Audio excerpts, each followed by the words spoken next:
Oh no. Oh no. Oh no.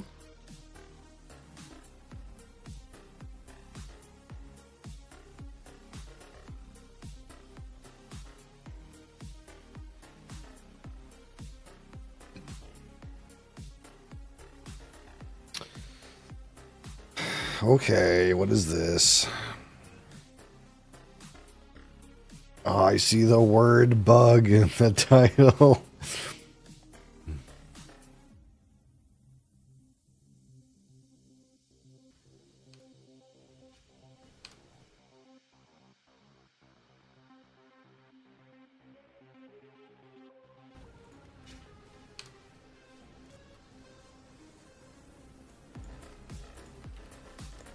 Let's take a look for a minute. It's a big, strong man. He's a big, strong fireman casting the fire traps with the RF ability.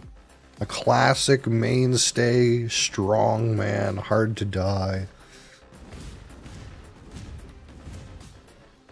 This is standard. Okay. Distasteful!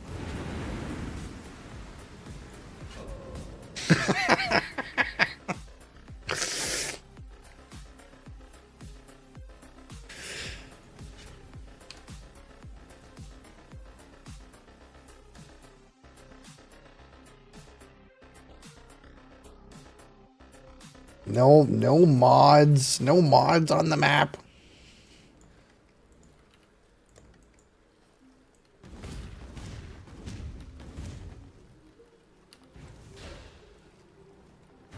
Distasteful!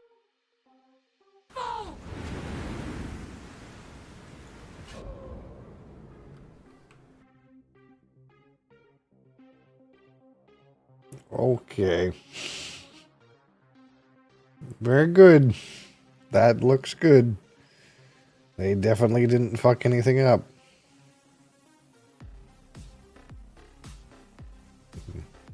Good thing they tested it.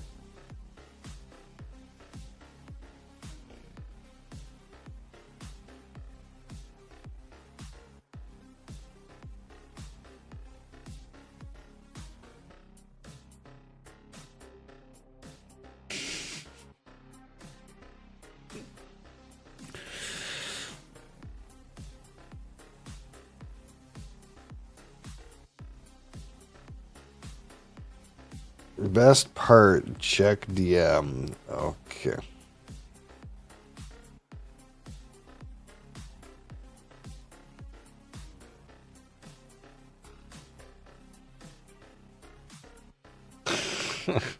Okay.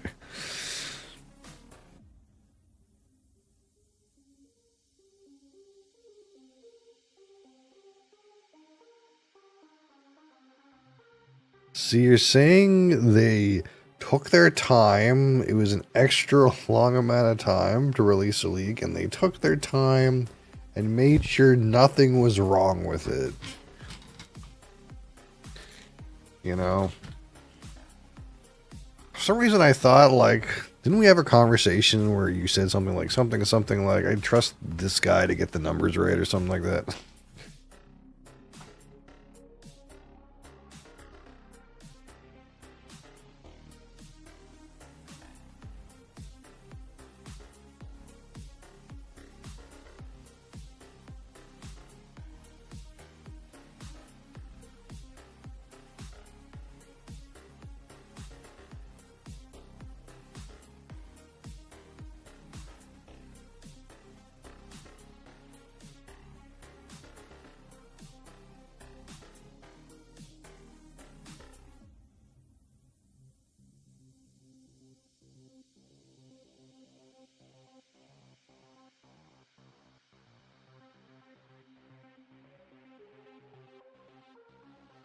Maven beams desync in final phase now. Oh, so you just die. You're like, what the fuck? I didn't get hit. And then you look at the VOD and you're like, what the fuck? I didn't get hit. You're right, you didn't get hit, but you got hit.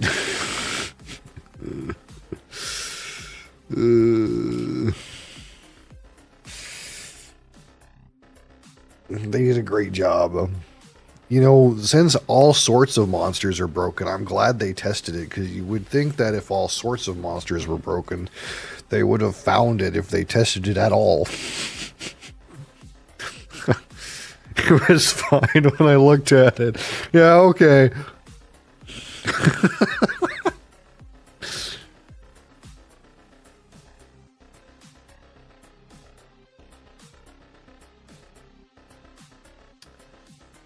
Well, somebody did something to it. Whether it was you or somebody else. Maybe somebody whose not job it is to deal with monsters patched something that fucked up the monsters. Maybe that person should have let you know they were patching a thing. I don't know. Seems like it's a whoopsie doodle. It's a fucking whoopsie doodle. Zay, hi, how's it going?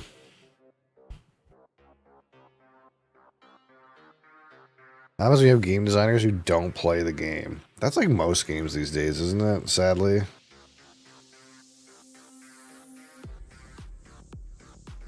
That's why we end up with so much like dog shit games, isn't it? Isn't that the case?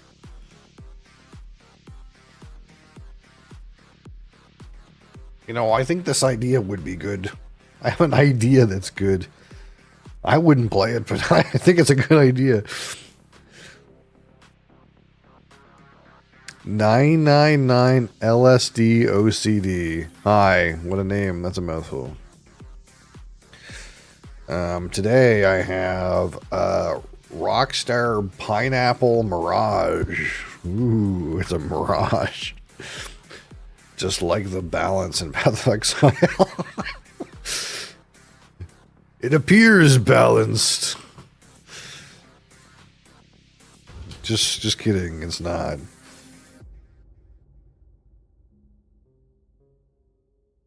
And on the other news, the kid's at the hospital, so that's not good. Hopefully it's not a bad thing.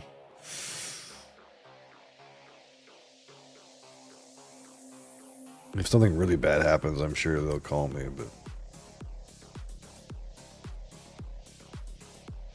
I sure hope nothing bad's gonna happen.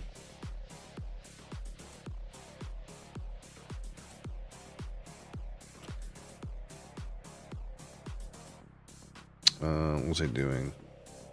That's right.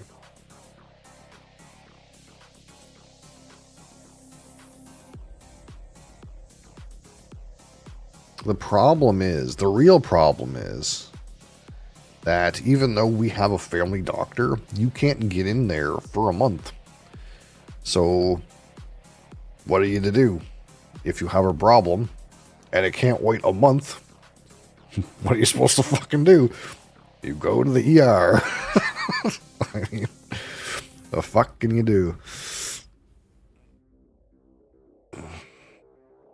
We're smart, though. They didn't go to the deck.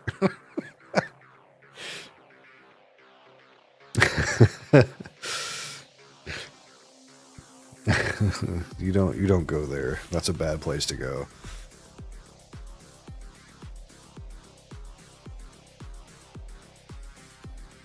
Okay. Whoa! Don't go too crazy.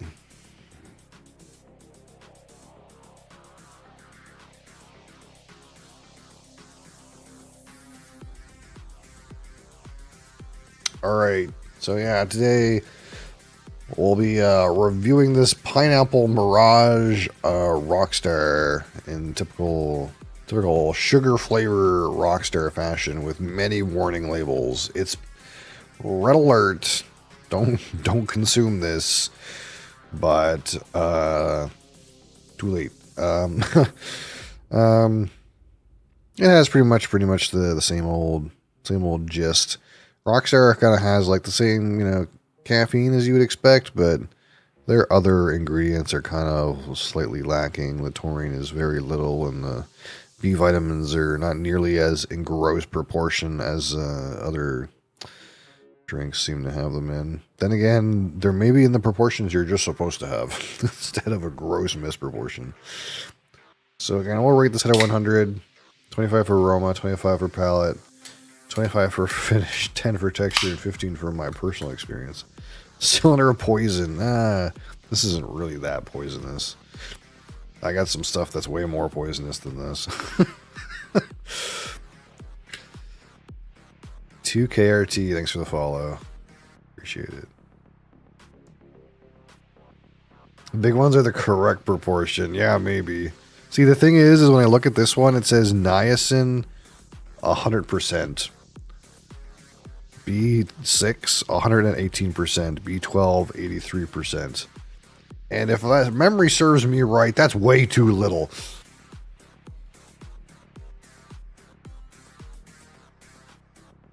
Like, this one has niacin 250%.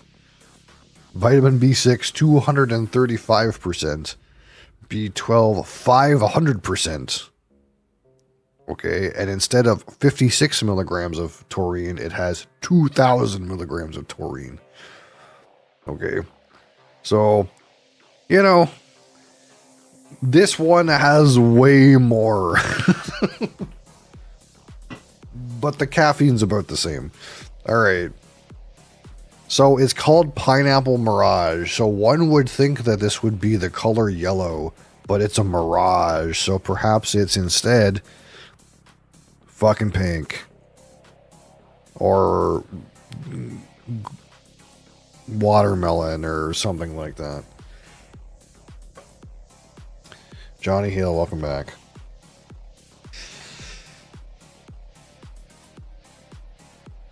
So, yes, it is a pineapple mirage. The mirage is, it's not fucking pineapple at all. And look how whole god overcarbonated is this.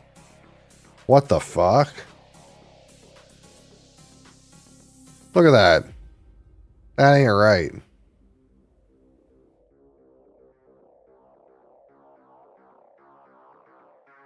This one is amazing? I don't know. We'll see. It's not giving good vibes. It told me it was a pineapple mirage and then poured out of the can this color. And then it's so carbonated I can barely see the liquid. Looks like a rose wine. Yeah, it looks like rose champagne. Which usually, in my experience, is indicative of overcarbonation.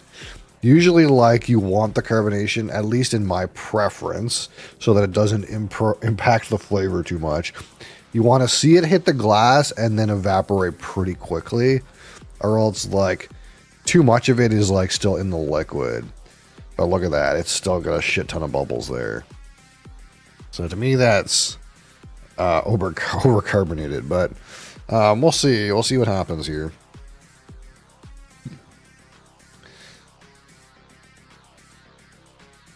And the pineapple mirage continues. There doesn't seem to be any pineapple on the nose.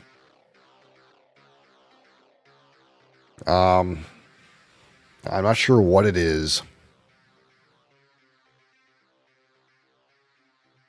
It's like, what's the best way to put it? There's a creaminess to it. It's a fruit that I don't know I would call pineapple, though. You could call it like pineapples and cream, or like peaches and cream. But it's like heavy on the cream. It's like heavy on the like cool whip part.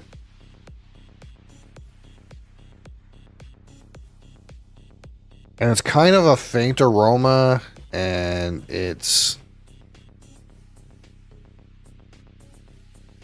not that strong and not that interesting. The concept of a pineapple, yeah. It's not even that. It's like a pineapple or peach was here yesterday, and now instead I put some Cool Whip on it. You definitely get that slight vanilla, sweet, creamy, Cool Whippy thing, though. That's kind of interesting. Heavy on the Mirage, yeah.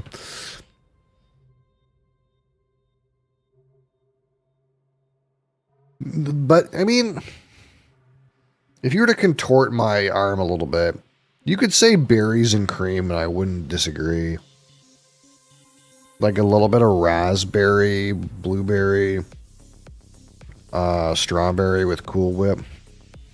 The fruit flavor is it's very much a mirage. I can't quite tell which fruit is there. But it is creamy. Why did the man fall down the well? He didn't see that well. Holy fuck. Alright. Pineapple Mirage, Rockstar on the palette. Cheers.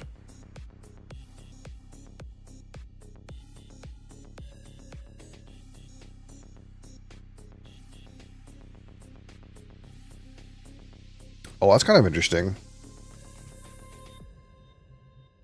It maybe is a little bit overcarbonated. There's a lot of lime to it.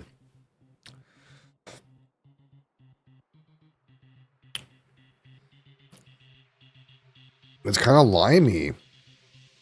That's weird.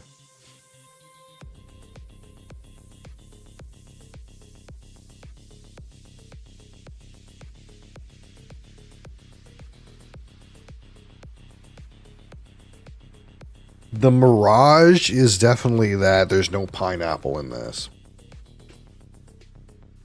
Are you drinking Rockstar? Yes, we are sampling the Rockstar Pineapple Mirage flavor, and it is truly a mirage, as there seems to be no pineapple. I don't know what it is.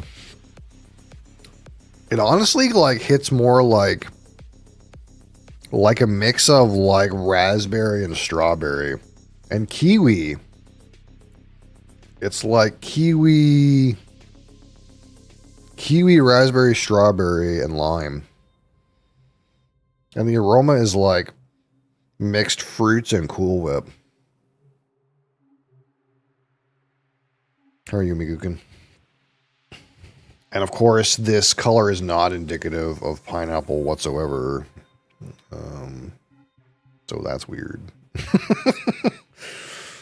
It is definitely overcarbonated too. There's way too much carbonation in this thing. It's obstructing the flavor for sure.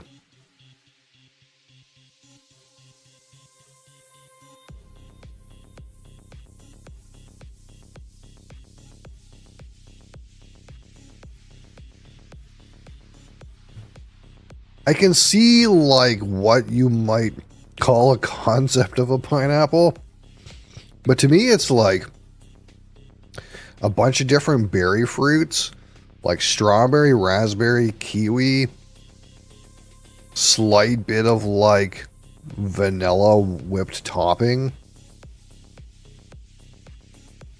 and lime. It's kind of weird.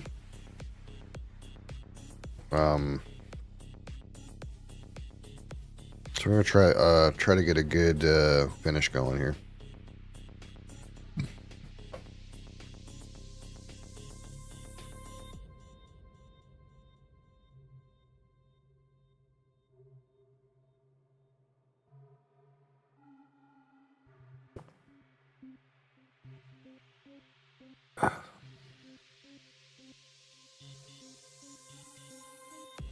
Yeah, it's a joke. It's a joke of a pineapple.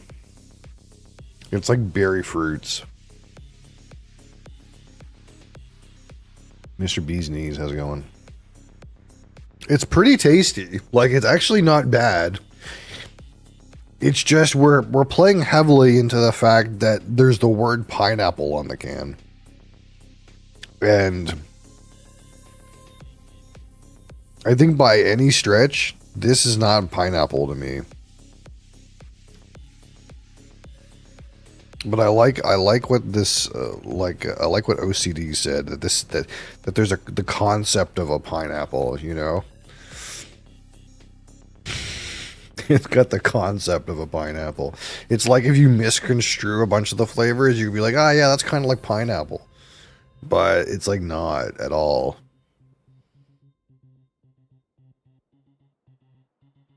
It's like a bunch of the flavors like messed together. You could kind of be like, hey, that's kind of like a pineapple. Pineapple seems like an easy flavor to nail. Yeah, and but that's the thing though, is it's called Pineapple Mirage. And I think the Mirage is that there's not actually pineapple flavor in this, which I'm like kind of down with. Because it gives it like a certain layer, you know? Like I think it's like a bunch of other flavors that if you construe it in a certain way, it kind of is like, yeah, that's kind of like pineapple, but it's not pineapple flavor. It's like berries and kiwi and lime and like this kind of like vanilla creamy note. And when you put it all together, it's kind of like a pineapple. That's the Mirage. I wish the aroma was better. That's the one shit part. You can't smell shit out of this thing.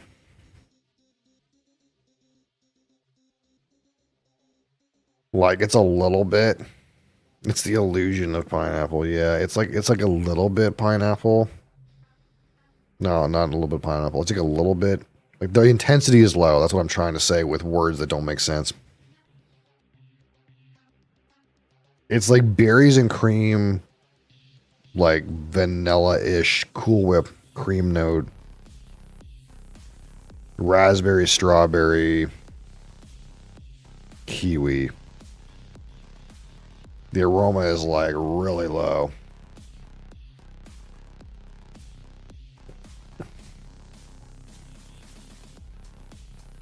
And the palate's pretty good.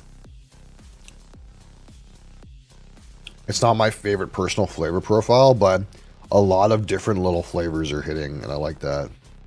I like that little creamy zing, and I like that if you like are primed with the word pineapple, you kind of like taste pineapple, but to me there's no pineapple.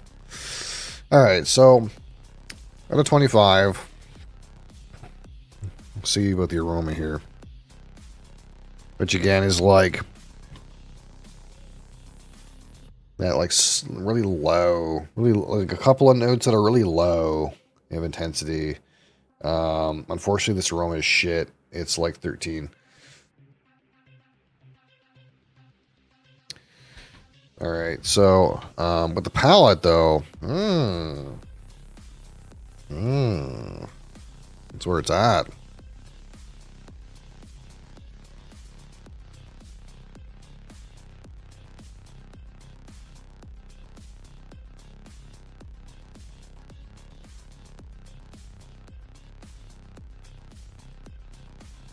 It's like initially you get some of that strawberry, raspberry, kind of like berry fruit mix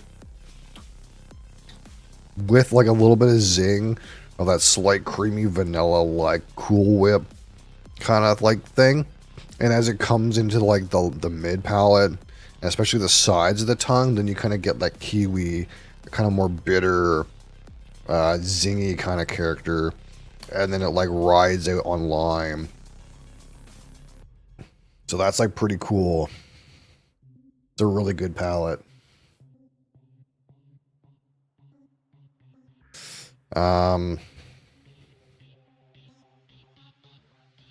Easy 20. Easy. Okay. Easy 20 on the palette. Alright. I haven't thought about the finish too much, but let's see what we get. It's fucking over carbonated as sin though. I think like part of like the way this is shining a little bit is if I like wait long enough that the carbonation is really like flat. That way I can get more of the flavor on the palate. It's like way got too much bubbles in it. Like for sure.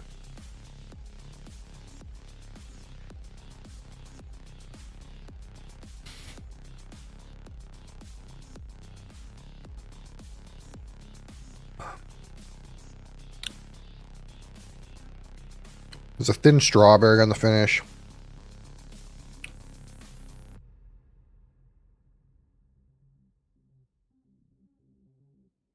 That's about it. I'll give it 14. All right, so texture, unfortunately, this one is not good. There's way too much carbonation, and it's kind of sticky too, and I don't like that. Um,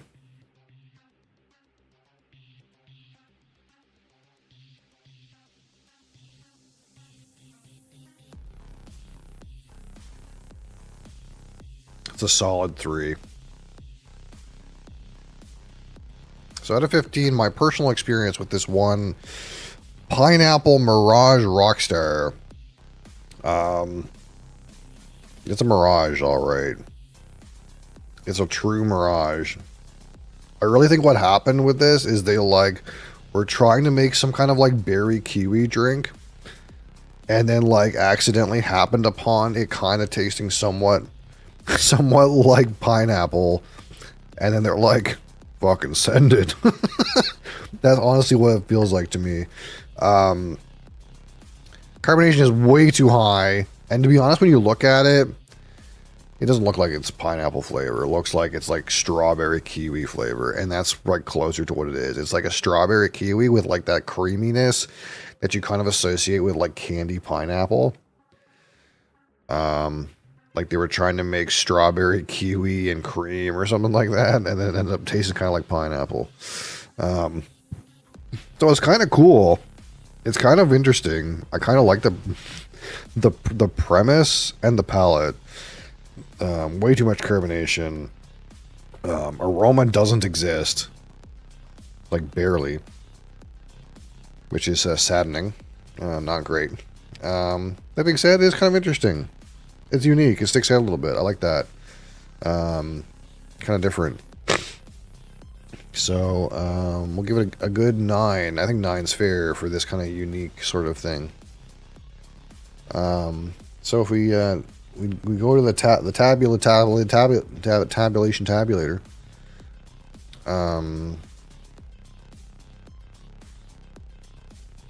We get 59 out of 100.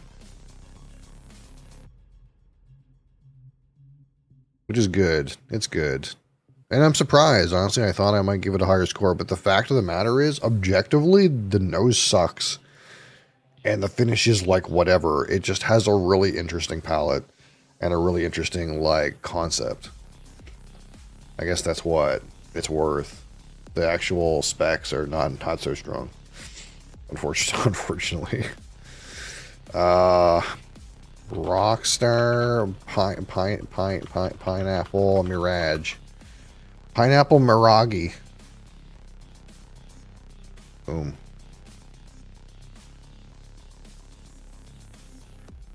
Not bad. Not bad, ultimately.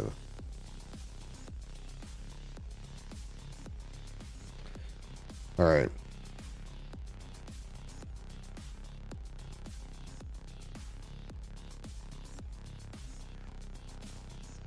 What are we pairing it with?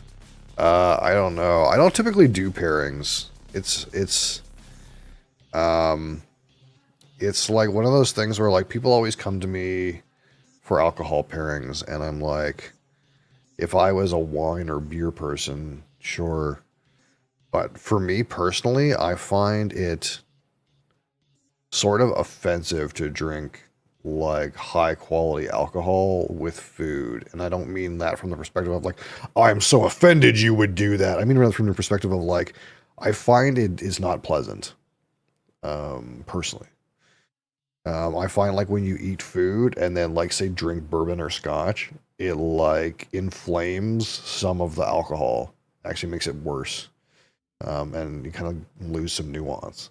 It's not my preference. So I don't know anything about pairings. Fucking at all. Even though people ask for them all the time. For morning coffee or energy drinks, I am not a coffee person. I am a energy beverage person, and sort of always have been. That period where like you get into your teenage years and you like start with coffee, I was like introduced to Ball's Guarana energy drink around that period. So instead of like being introduced to like coffee, here have this addictive beans, I was like, here have this addictive chemical soda. And then like I had a period where like I was into coffee for a little bit. And then I had like this weird incident where like for whatever reason I had like way too much coffee, and then I had to go out in a snowstorm for some reason. I can't remember why, it was so long ago. But I went out in this snowstorm and I came back home, and then I like puked the coffee all over the bathroom. And like ever since then, I like have a slight aversion to coffee. Like it's kind of like it makes me not very appetizing. And I do have it once in a while. Like it's not like I don't drink any coffee, but I probably have like one coffee every 3 months. That's probably, and it's kind of like usually the kind of thing where it's like, well, do you want a free coffee? And I'll be like, sure. Rather than it being like, oh yeah, let's go get a coffee. I've been doing like either Red Bull or like powdered energy drinks basically like my whole life. Canadian, yeah. Yeah. And it's weird, like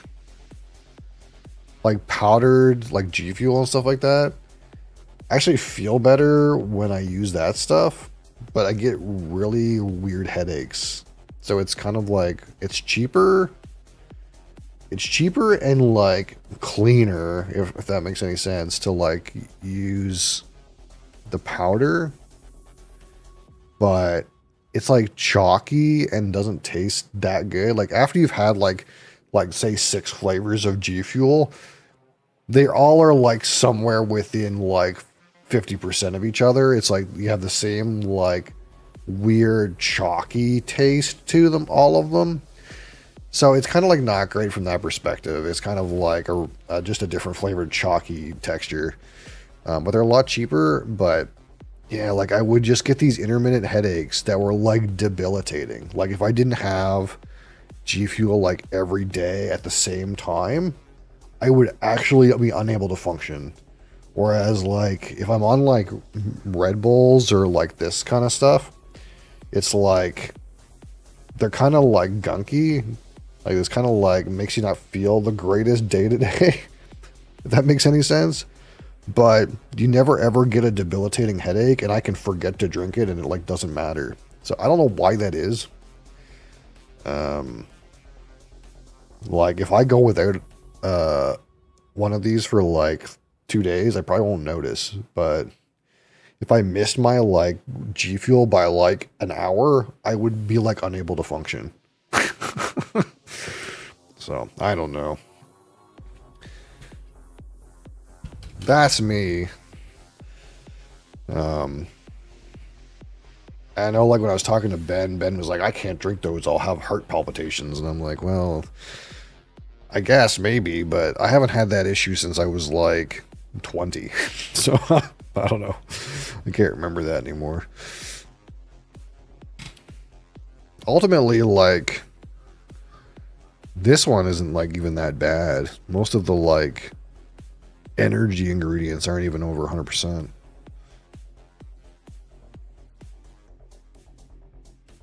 But of course, like we're talking about an energy drink as if it gives you a boost, you know. It doesn't really give me a boost. It kind of just we stay not tired. it's just to keep us going, you know. So now what do we do? That's the question. What do we do now? Yesterday I played some board games again, which I enjoyed, but I don't know if other people enjoy.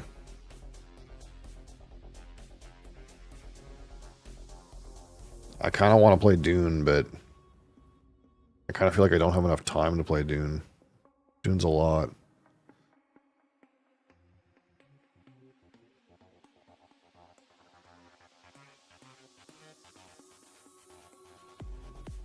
Oh, and also OCD. I don't know if you know. I guess I should.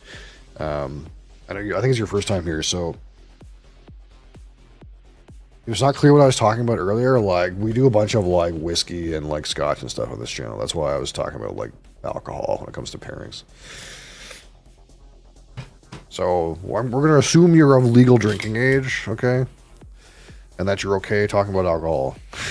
We talk about alcohol a lot. If you drop Puzzle Monday and Final Fantasy, you'll have time for Dune. Yes, that's the problem, is like, I could drop my 2 days that I do a different thing, and I would have time for Dune. But I kind of don't want to do that. Because I'm actually really enjoying doing the first person puzzle games on Mondays.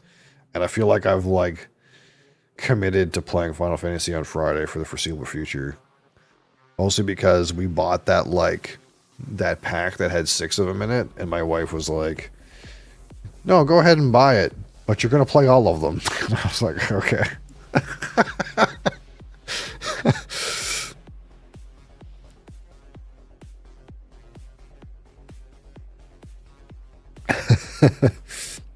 So I feel like we have to get through it somewhat. And then by the time you get to like 6, then Crassus is like, well, you gotta play 7. You're hook, line, and sinkered at that point. I just don't know if like playing Dune for like 10 hours a week is like worth it. You know what I mean?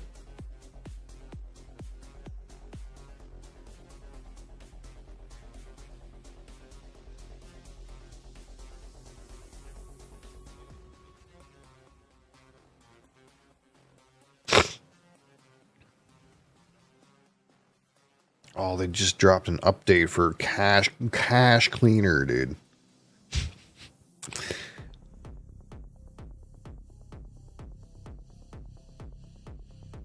Getting some Cache Cleaner Simulator.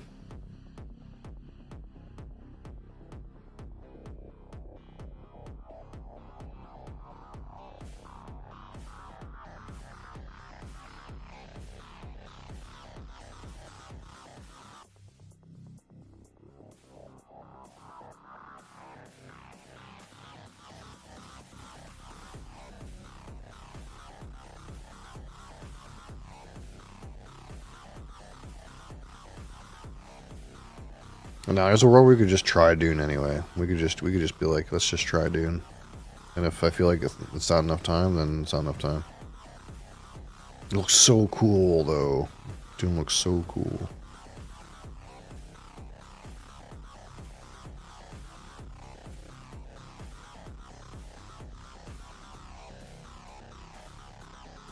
Oh, they also updated Abigail. You guys remember that game? Hot update.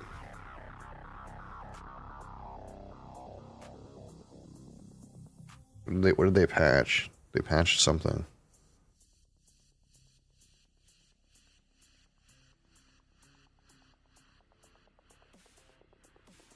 There's beer competitions now. Wow.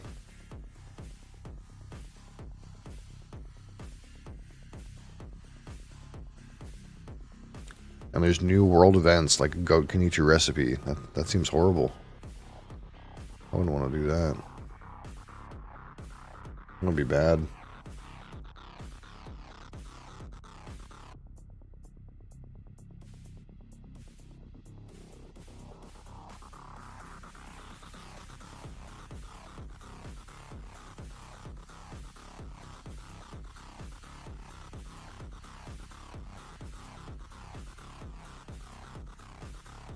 Well, at the very least, we'll go get our turn-based games sorted out. I'm sure I got some turn-based games to play.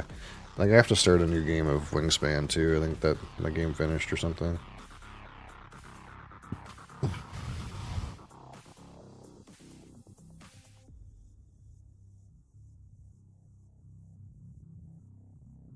Do I not have any tables to play?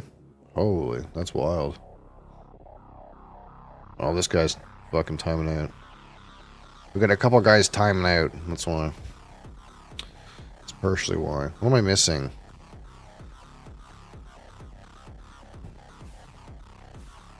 Wingspan and something else.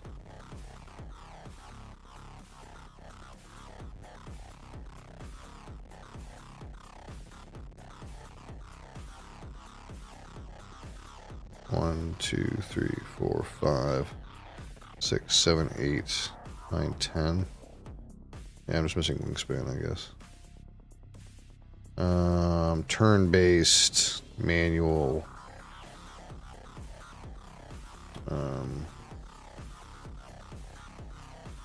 Create table. 3 hours a day, green board, independent, include, do not use, 4 players. Boom. I think I won my last game that I played. Wow, we.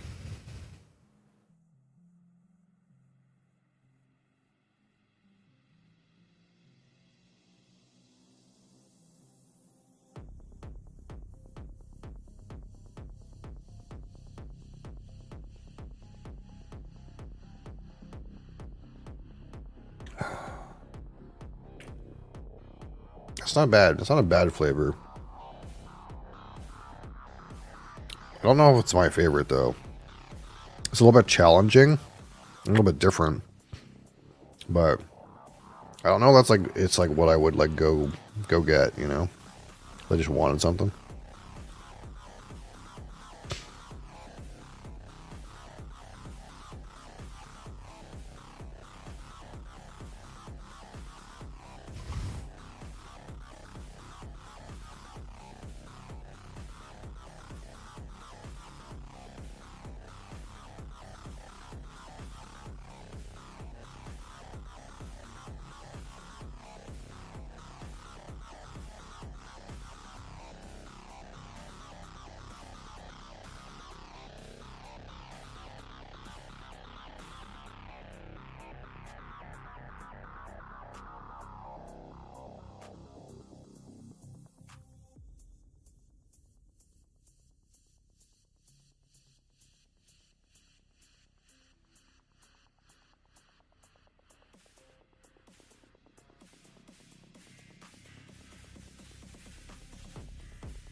Holy.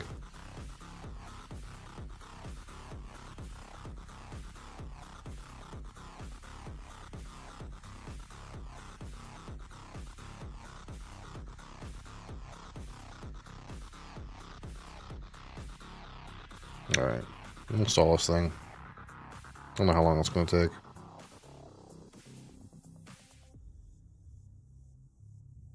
Maybe take a while.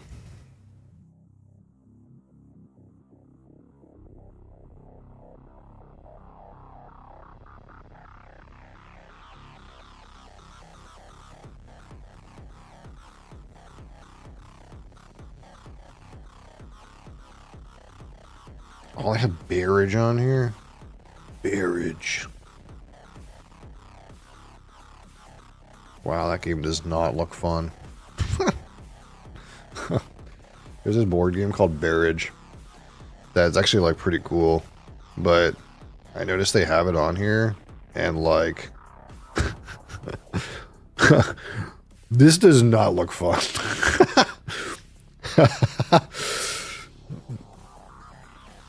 It's a pretty cool game actually in real life, but this seems like not it. It's like a game about like water is flowing from the top to the bottom, and you have to build like electric dams to generate energy and stuff like that, and like how like the water levels like rest and like move through these channels and stuff. It's kind of fascinating, but that does not look very compelling on PC. That looks really dry. Holy shit. That looks really dry. This is the thing. But yeah, it's like water comes from the top and you have like these dams that generate electricity. And if like you have a dam here, then like water gets stuck here and stuff like that. And it has a really weird like upgrade system with these like wheels, but they don't, it doesn't it doesn't translate very well to PC. In real life, these are like wheels that you turn physically and then it like pushes things along. It's like kind of like better than what they look like here.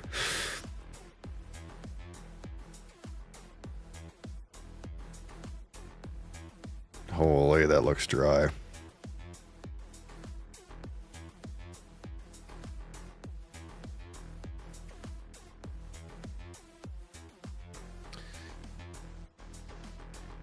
What happened to,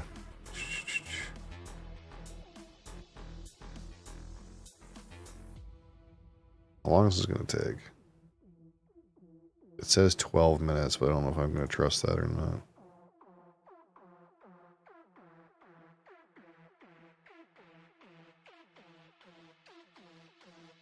Maybe we'll boot up this game while it's downloading. This will take no time to download. Surely. Surely. Oh yeah, it's going to download in 2 seconds. Okay, so we're going to let Dune download. And then we'll try this thing in the meantime, this demo.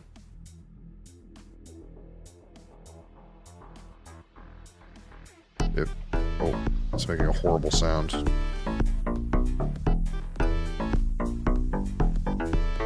Hold on. Let's get rid of the background music.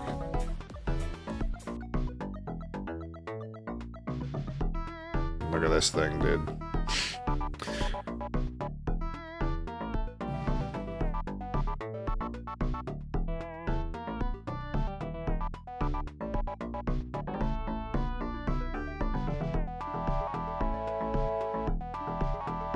Change category here. Fuck.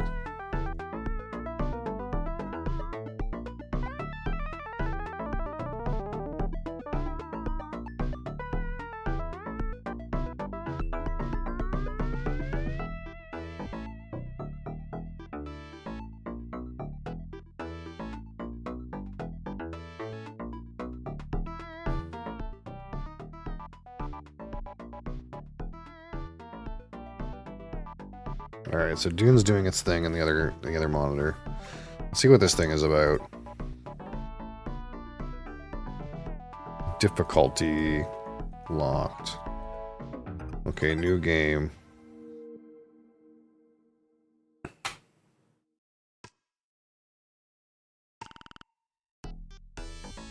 Hello, intern. Welcome to the team. I'm your supervisor, and I'll guide you through your job. Your goal is to make money off the market by trading stocks.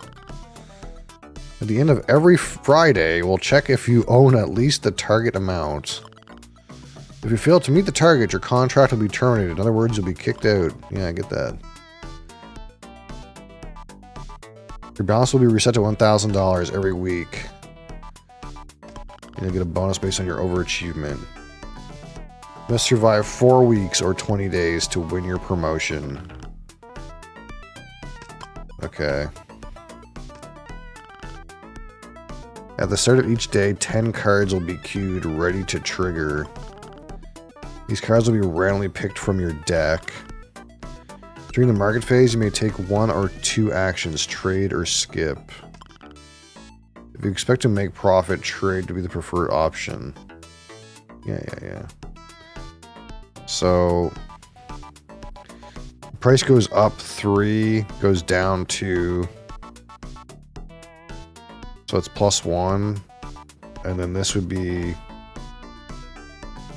5, and it goes down 5. So this is break even.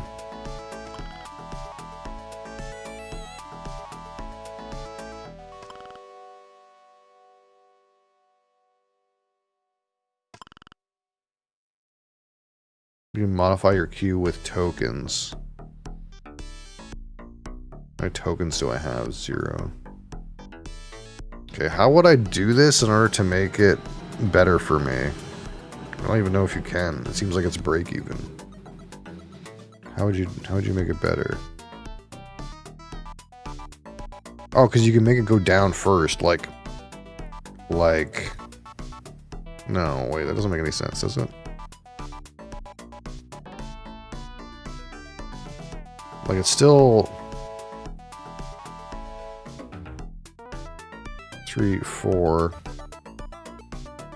7, 8, 9. 1, 2, 3, 4, 5, 6, 7. Like, it still, like, goes up, down, up 9 and down 9. I don't get it. I don't think you can do anything to make this better, can you? How does this work? I thought at first that maybe if you, like, you made it go down and then made it go up, then you would be like, it would be like up more. But that's not, I don't think that's how it works, because you just buy it and it goes down first. Okay, I'm just gonna do this to satisfy. Okay. Yeah, I'll press trade. But I kind of like expect this to break even. Sold for a loss. I'm so confused. How's it a loss?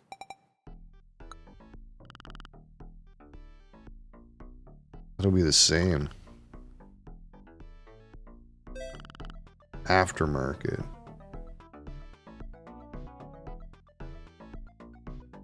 So I choose a card that makes it go up and a card that makes it go down. -3. -5 bird.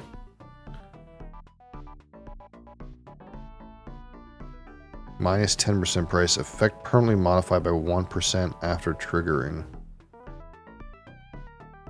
+10% if queued in first slot. Otherwise does nothing.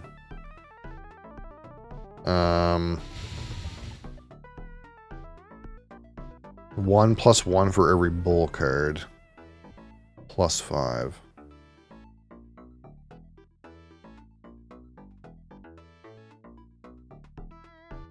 Well, we could see like easily that like this is like a -3 and this is like a +10. Right?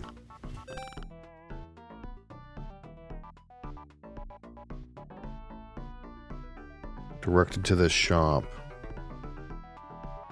Trigger count. Delete card. Can I delete a card?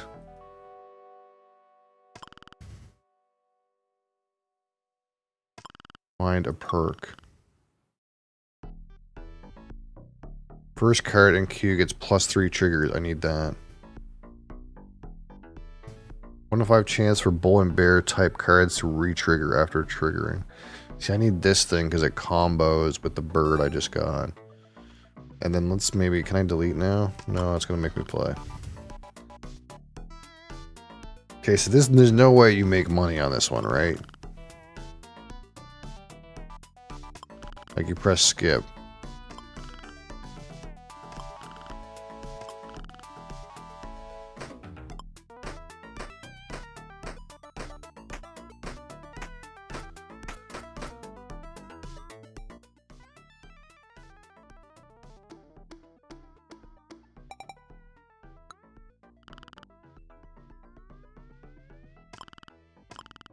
Yeah, I think I get it roughly. Deleted from deck after 3 triggers. Card has all types. See why that'd be good. If adjacent to a bear, delete it. +5%.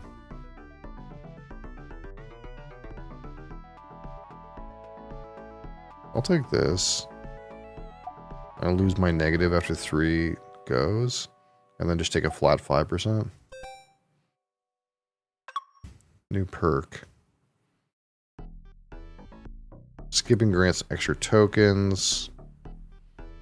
Every time a combo is triggered, +12%. I don't know what it means by combo, but let's just take that.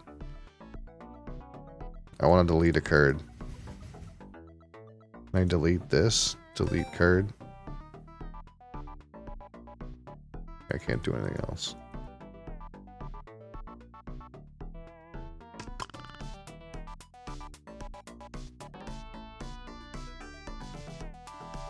combo system. Having 5 or more cards of the same type next to each other will create a combo. Okay, I see.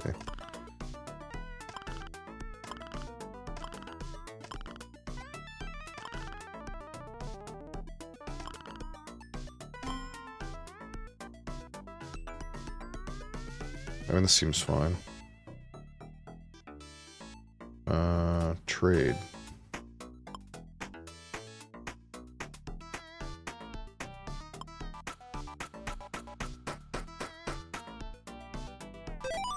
Easy. Easy money.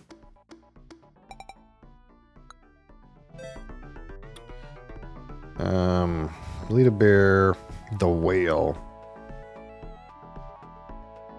Delete all investors. For each deleted this way, permanently gain plus 1%. So this guy eats investors and then gets bigger. Between 0 and 10.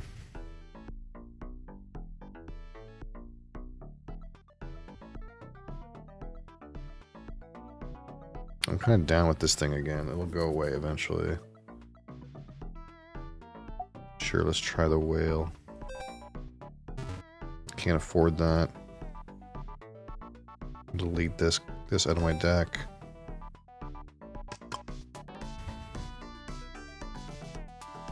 Okay, so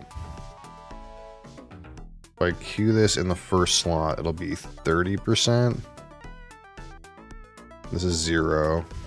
So it's 34 minus 3, 4, 5, 6, 7, 14, 21. Like, it's still better.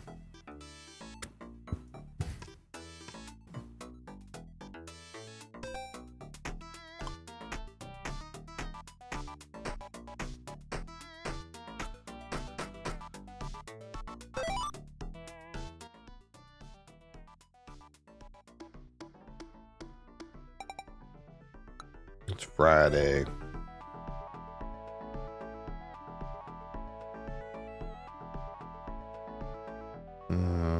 Bull trap, hawk, bird investor, early bird.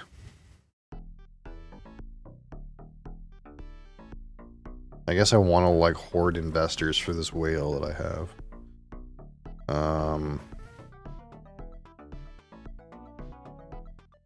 I guess a thing eating a bull is not that bad.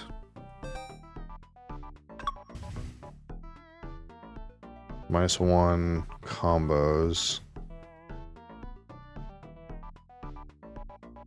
Balance kill extra -1,000 when buying shares. That seems pretty good. Oh, this is gonna be huge. It's gonna be huge.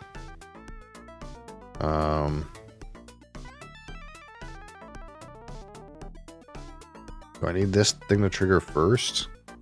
Let's do an experiment and see if we can trigger last. And still eat my other stuff.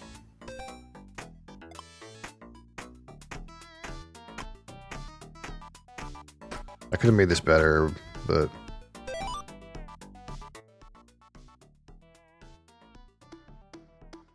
it's alright, it doesn't matter.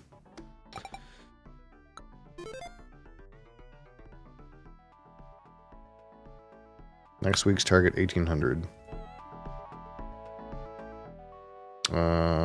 Recession.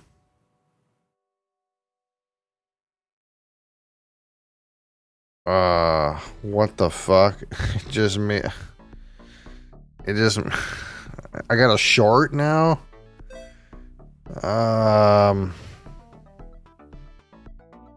That's fucked. That's so fucked. I got a short now.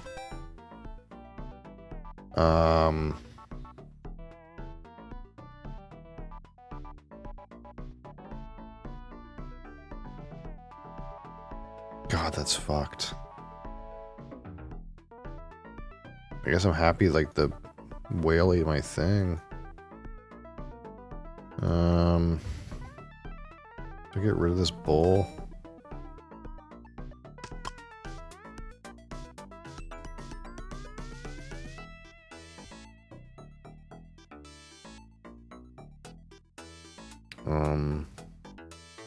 No, it's like good as it is.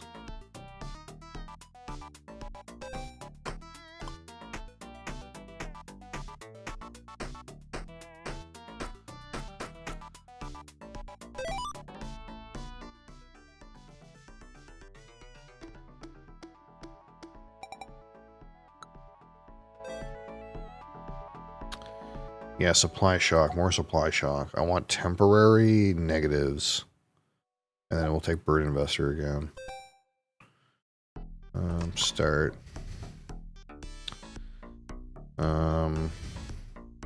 7, 9, 11, 18, 25, 28. It's still good, right?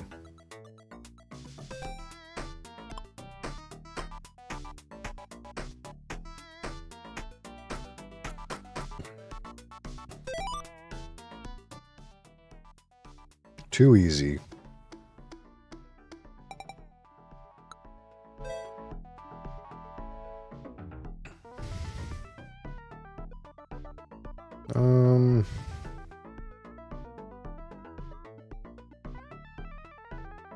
Sure.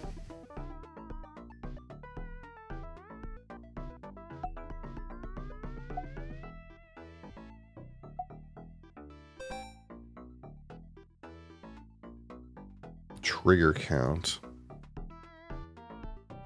Let's put this on the whale.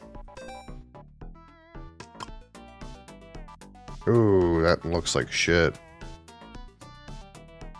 Get me out, Batman.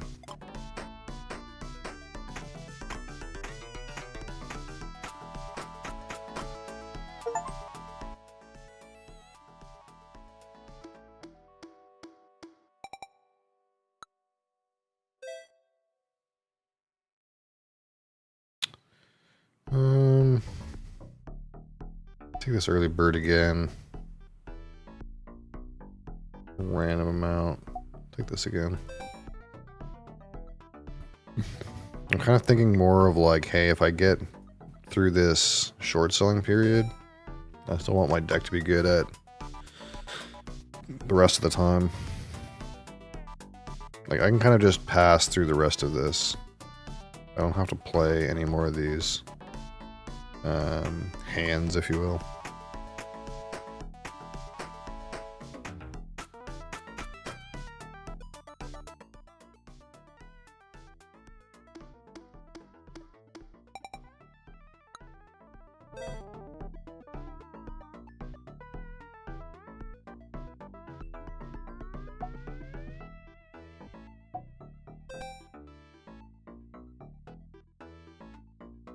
Wait, let me get another perk. Elite monkeys, giving extra tokens, reduce combo strength, yeah.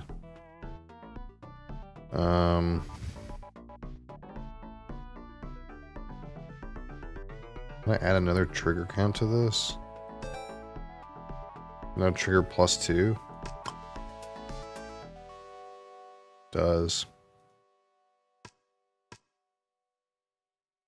That'll be big. Oh wait, shit, this is still the same week.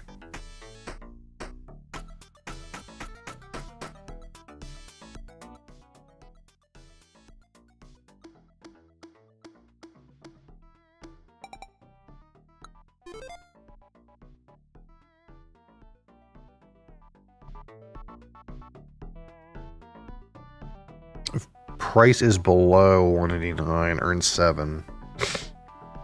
So if I overkill it, I lose tokens? Panic buy.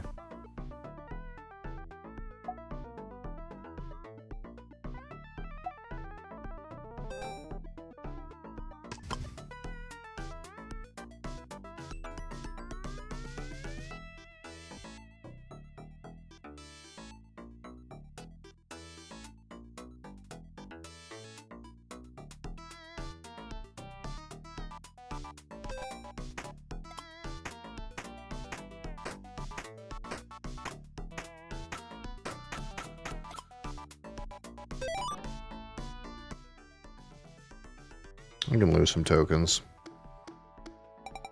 It's okay.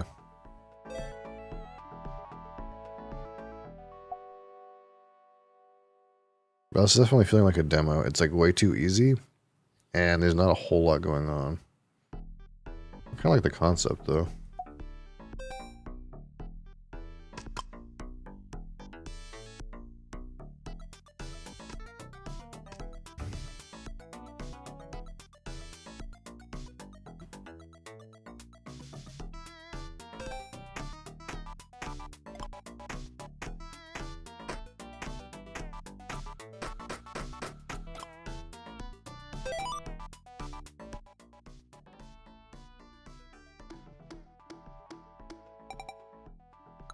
Price is higher than, you'll not be able to buy stocks with the price is higher than your balance.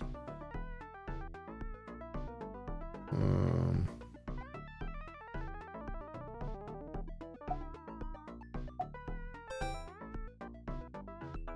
not sure what that means.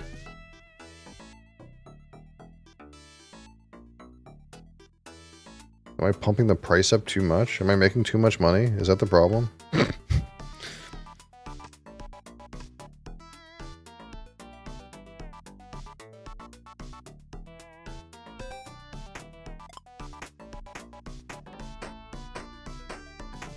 I could still buy 10 shares.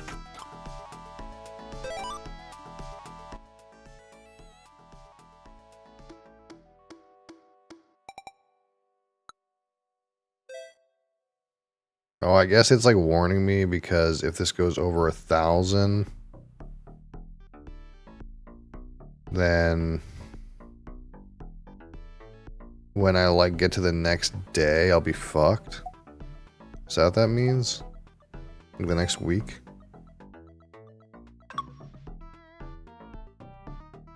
Because I'll be reset to $1,000.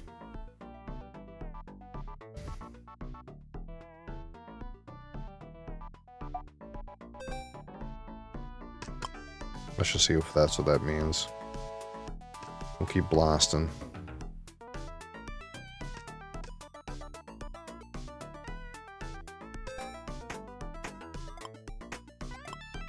Yeah.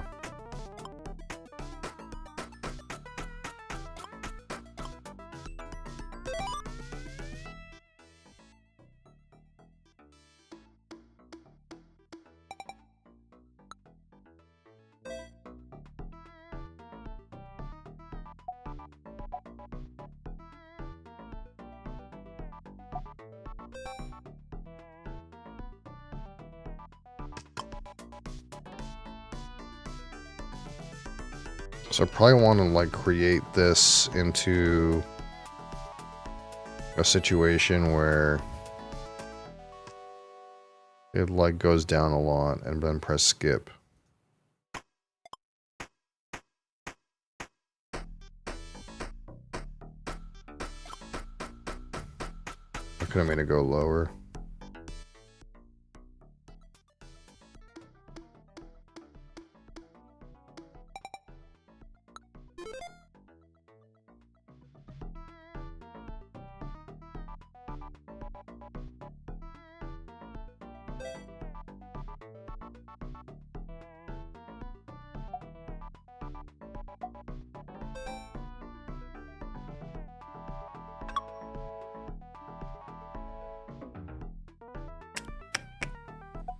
Sure.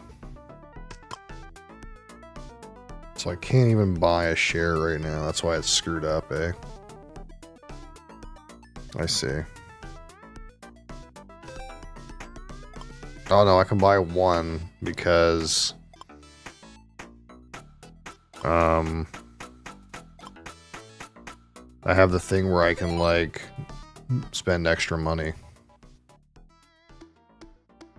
But if it gets over 2,000, we'll be really screwed. Interesting. Oh, I hear Mosley. He's being weird in the other room. That was kind of interesting. Kind of interesting game. Kind of interesting. It's a little different. Alright, 1 second.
All right.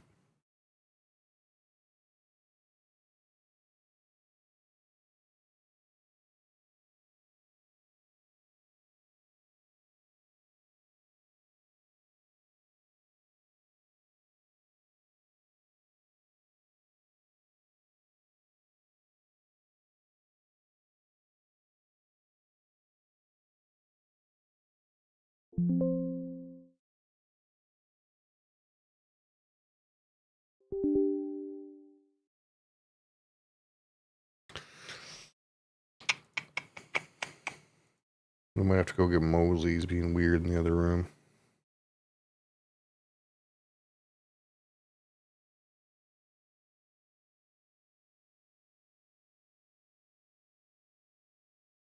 He's making his Murloc noise.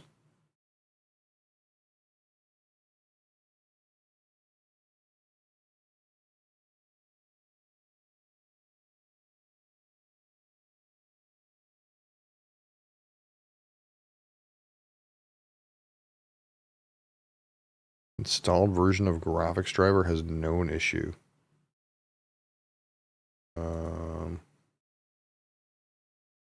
What?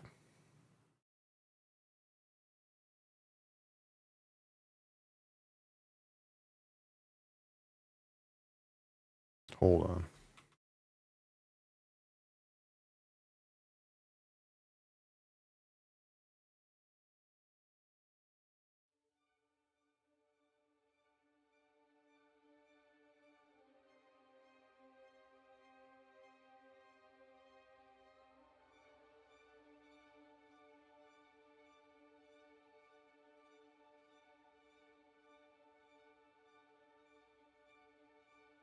Looks like Balatro. Yeah, it's kind of like a Balatro that's like you're trading stocks instead. That's kind of interesting. It's kind of weird though because it's like you can't have the price go up too much. It's like almost like we want to make a deck where where the price is controllable, you know, where like you want it to go up when you want it to go up. Like you want to like have it spike up, but then like have it also have times where it goes down so that you don't run out of money. So you need your deck to both have the ability to create big swings up so you can trade that day and big swings down so that the price goes back down. History and the myriad of paths. You know, we'll just see what happens. Saw the Imperium rise from the ashes left in the wake of the Great Revolt. If it's no good at the amount of time I'm able to play it, then it is what it is. Likeness of the human mind. I gotta figure out what's going on with my graphics driver, though. New avenues of human potential were explored. Mentats, Suk Doctors, Sword Masters, and the mystical Bene Gesserit Sisterhood. But it was the Navigators and their monopoly on space travel that set the conditions for the Imperium. But I am telling you of the universe you already know. Let me describe the one you do not. In this other universe, my mother, Lady Jessica, consort to Duke Leto Atreides, gave birth to a daughter, a girl they named Ariste.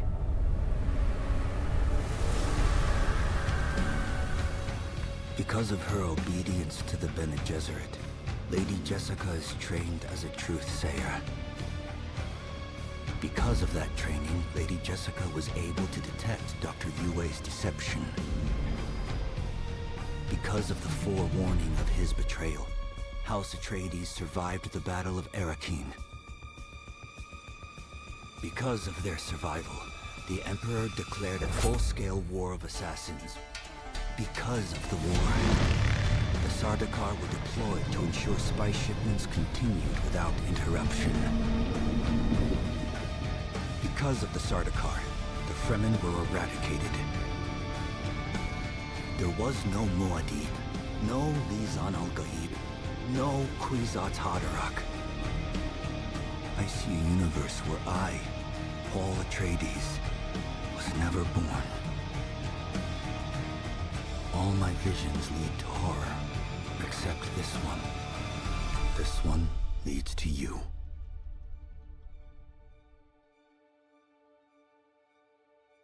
Blah, blah, blah, blah, blah.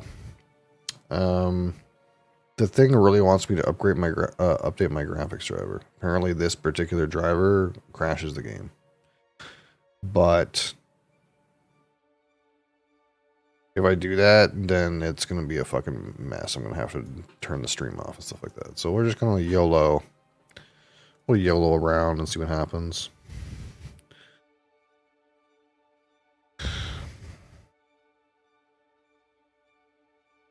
Agree about your device providing advertising. No, you don't need that. I don't think you need that. I don't think you need my personal information. I mean, if I can say no, I'll just say no, but they'll probably take it anyway. Molesey's here.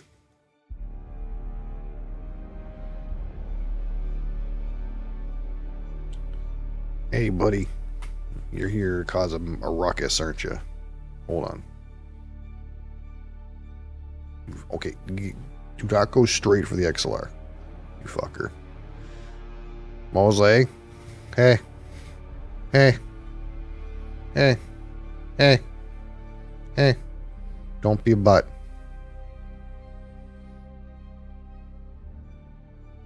You leave this alone, or I'm kicking you off the desk. Holy. Oh. Did it already crash? Okay. Well, shit. We'll try again, but it might not like this graphics driver.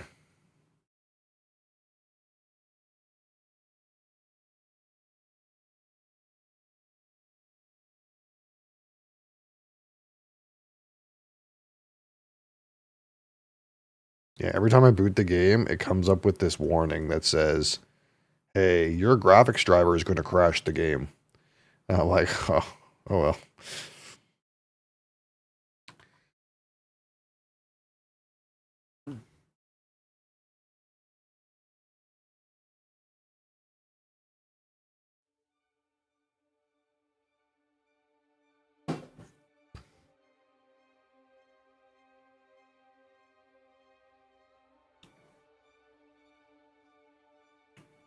Yeah, it's the kind of thing where it's like, if you do the math, it's like, I can only really afford to do like, I don't know, 10 or 12 hours a week on this thing. So if it's the kind of thing where threads of history. I feel like that's not enough time, then we'll just play something else. But part of the reason that like,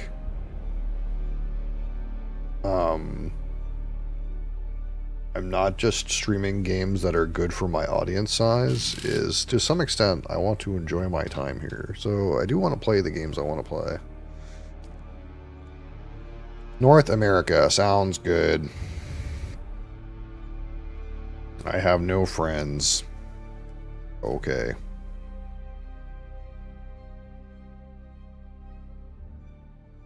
Approach, prisoner.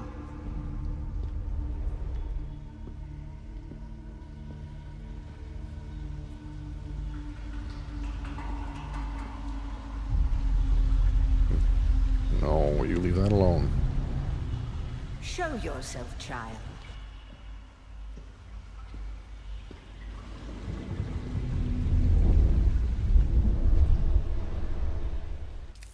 Is she gonna make me put my hand in a box? Yeah, Mosley, make your own stream. Choose a preset character. How do I choose a preset character? Oh, next preset. I'm bad at making characters. You never know. Maybe one of these presets is good. I mean, this guy looks kind of dope.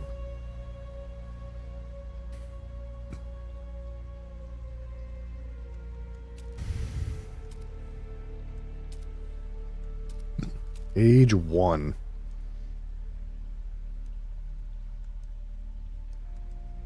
Base type.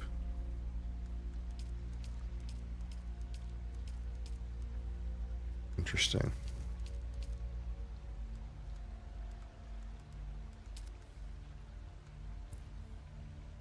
Yeah, I just want to look at what's here. Is there just infinity random presets?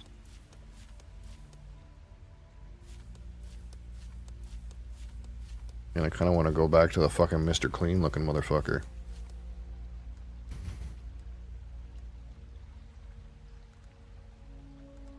I think if I monkey around with the settings too much, my character will turn into some abomination. That's what always happens.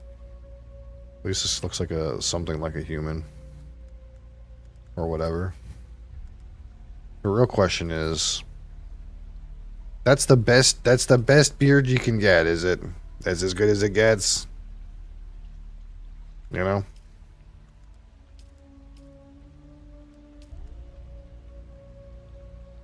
I guess you got the, like, scruffy one and the groomed one.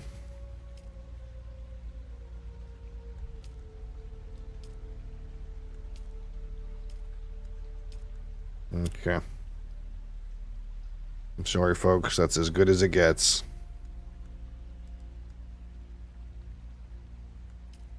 They call this a full beard. Well, that's a full beard, they say. That's what they say.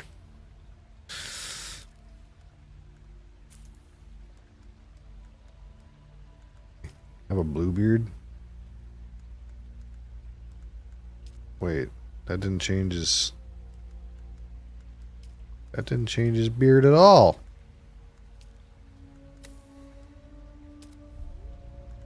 Oh, beard color. The spice beard? That's how you know he's been getting into the spice. His beard's blue, dude.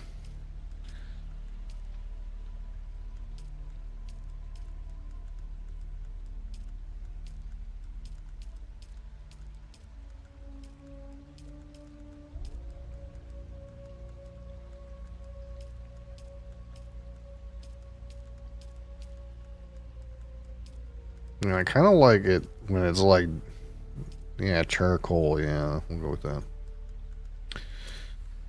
Eye makeup, eyeshadow. Ooh la la. Let's just not, maybe. Eyeshadow strength. Eyeliner color. You know, I think I'm in the wrong menu. Tats. Okay, he's got these weird tats. Do I care for those? I mean, they're fine. What's this? Oh. We could go for the chocolate sundae, or whatever that is. What do they call it? Eclipse. Ooh, that's a good name for that, actually. Eclipse.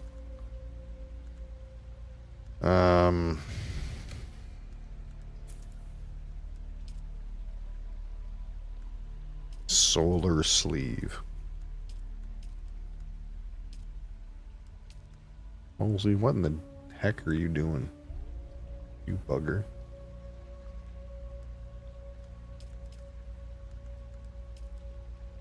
I mean, this is not as kind of cool, but I feel like it's one of those things where, like, everyone's gonna have that fucking tattoo.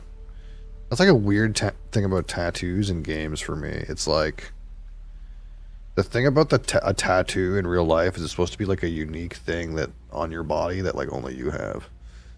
And like, you know, sometimes you'll get like a thing from pop culture that somebody else will have, but it's going to be drawn by a different artist, so it's going to look different.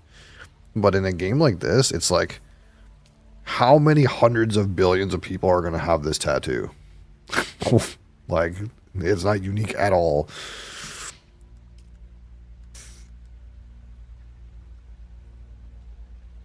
All right, sure.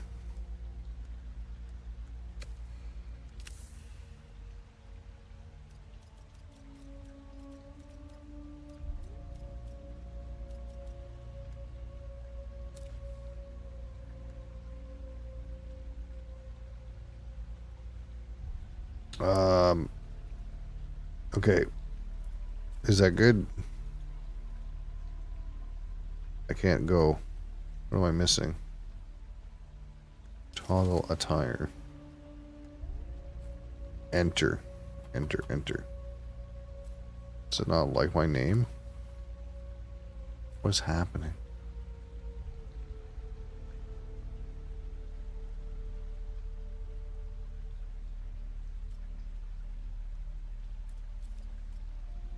Enter. Enter game. I'm so confused. Why is it not like my... No, that's not it. Why does it hate my name? What if I do this? Is my name taken?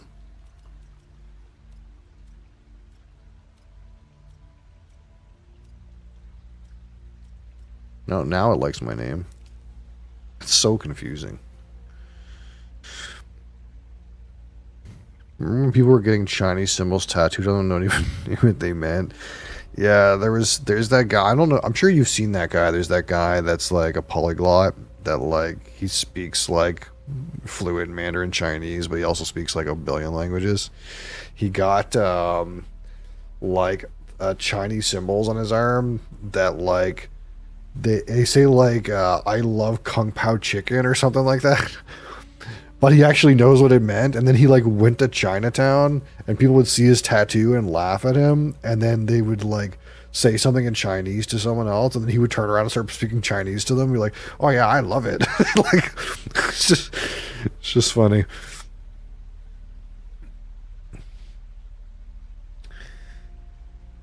But it's like it's also true for like in Asian cultures. Sometimes they get English words that they don't know what they mean either. Like I always remember there was a guy who he was like a pro StarCraft player in Korea, and he was like he would just wear this stuff and it would be have English words on them, but they didn't make any sense.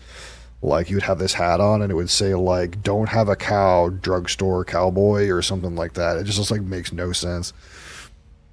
I know who you're talking about. Yeah, that one like kind of chubby guy that like he just has like a whole bunch of language videos. Can't remember his name.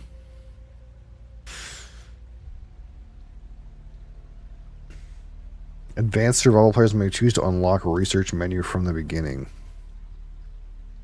Research menu until certain steps are completed. Why would I want the research menu locked?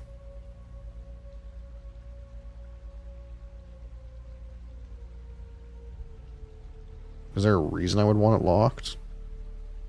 So I don't like shoot myself in the foot like an idiot? Is that gonna happen? Hey Soralia, how's it going?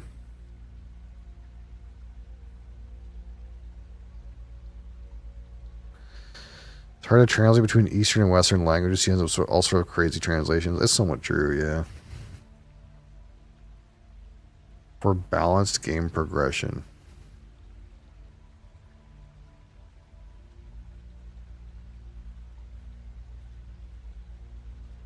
So you're saying I'm going to shoot myself in the foot if I press this unlocked thing? I'm going to do something stupid?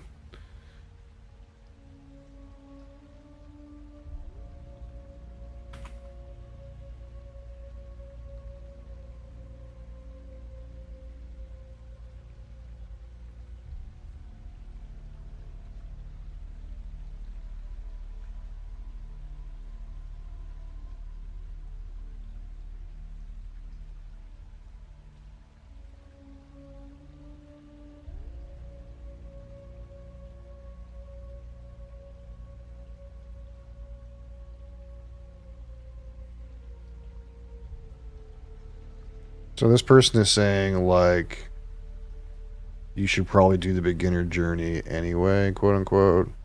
But basically it's like, if you click on the locked thing, then you can't do certain things till you complete the beginner journey.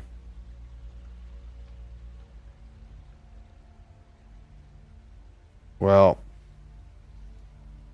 I don't know what's going on, and I'm not a hyper nerd. So we're just going to click this, and that way I won't shoot myself in the foot. I'll be a noob. I'm okay with that. Have they told you what I am? Then I will sift your words for lies. Let's begin.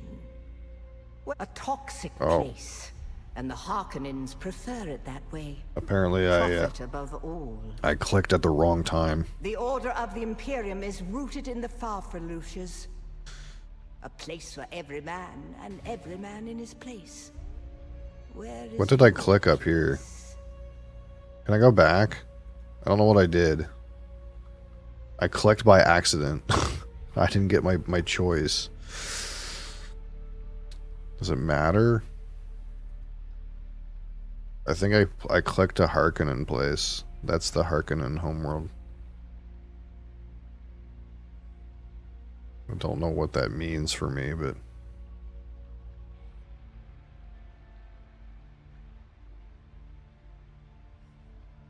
Dialogue trait.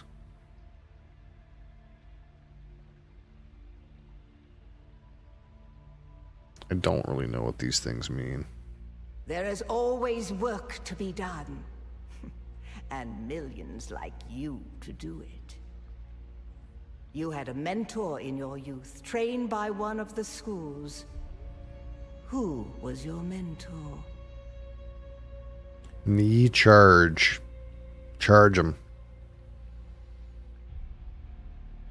You know, use the voice even though I'm a dude. Which shouldn't make any sense.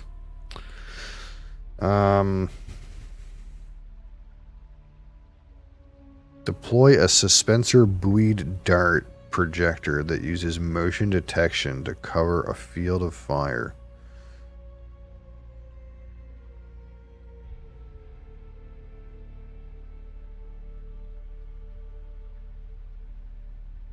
Let's pick this one. You must have been very young.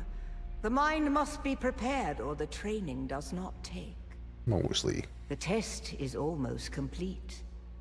Have you spoken truth? No, I want to Where like were you restart born? because I didn't get to pick the first one. A toxic place. Hold on. Oh, so I can just reset. The Hold on. test. Hold Where on. were you born? Hey, you. What are you doing? Hey, what are you doing? What do you think you're doing, huh? You're trying to get at the keyboard. I see that. My shitty little computer won't run this game. Yeah, I recently, I think it's almost been a year since I upgraded this thing. Hey, what are you doing? And I didn't really need an upgrade. It was more that, my kid was using my tower. Well, it would have been my tower 2 towers ago. And I made lots of, how would you call it? MacGyver adjustments to keep that thing alive over the years. The only way to boot it up is I had to take a screwdriver and touch the 2 jumpers because the case buttons didn't work. So to boot it up, I have to open the case and jump it with a piece of metal. And eventually it died, as it would, right? So the option was to buy him a new shitty one, or I could give him the one that I had, which was still pretty workable. It's the same one that my wife has. It's like a 2070 super kind of realm. And then upgrade my own so that I could do more with broadcasting and stuff like that. So that's kind of what ended up happening. So this one's pretty new, but it's not brand new. Harkonnen Curse. Unique emote. Oh, it's an emote. So this doesn't really matter. This stuff doesn't really matter.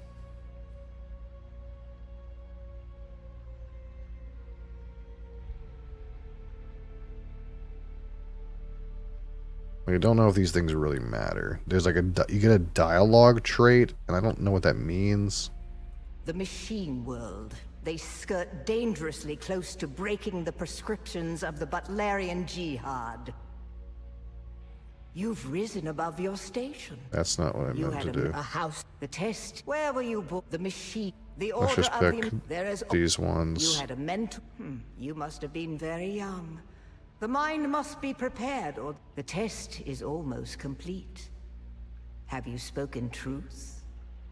Come here. Kneel.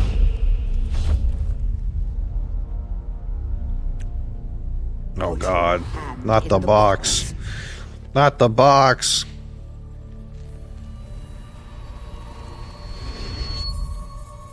I hold at your neck the Gom Jabbar, the high-handed enemy. Don't pull away or you will die. Great plots are afoot in the Imperium, and the currents of intrigue run deeply. Arrakis is the key, and the Fremen are missing. You will go to Arrakis as our agent, prisoner. You have one task. Find the Fremen. Wake the sleeper. Everything depends on this. Do you understand?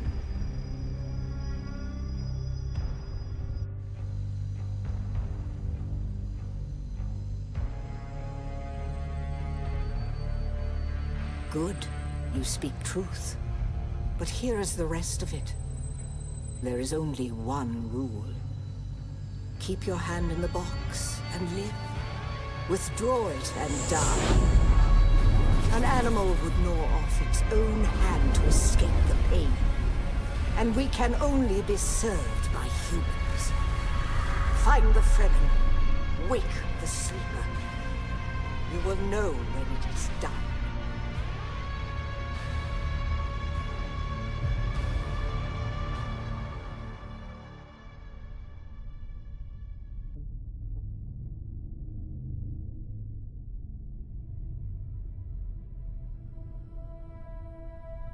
That's pretty cool and all that.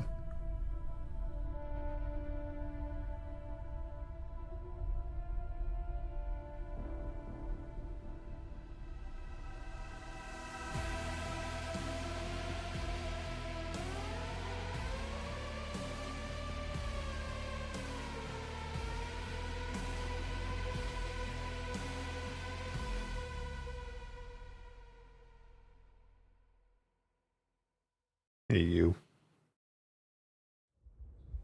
Oh. You goober. Oh. Uh-oh. What's that, Mosley? Guy's running.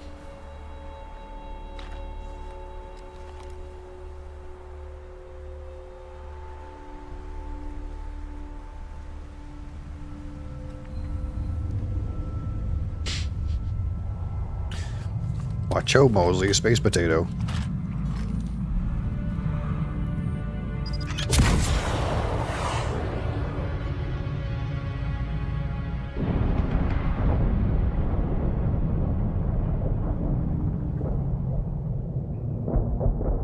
Oh no!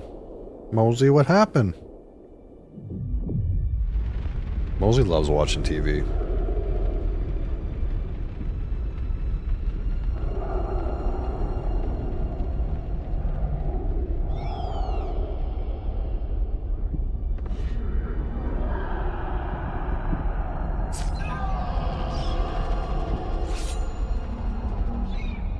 Where are you going?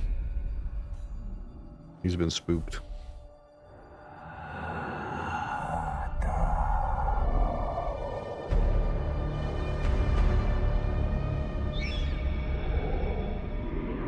You're wrong. It's just an off-world. No, not the Al-Shaid Ahadi. No, Arista said it was just a dream. I agree, but she is almost Sayadina.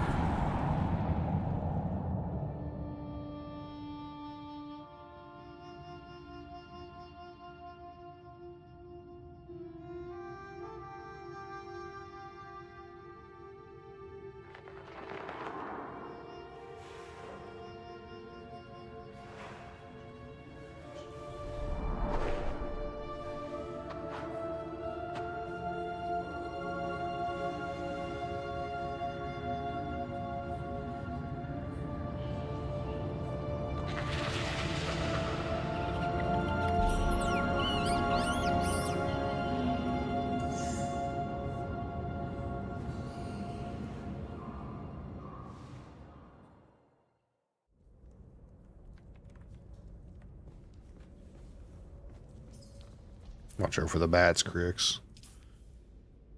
Okay, we need to like hold on here for a minute and see what see what's going on here. Scaling quality. I don't want to like fuck around with this too much, but there are some things that if they're enabled, I need to turn off.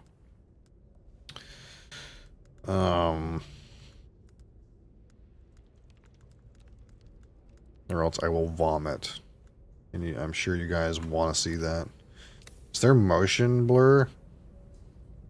I can't tell if there's motion blur. I don't think so.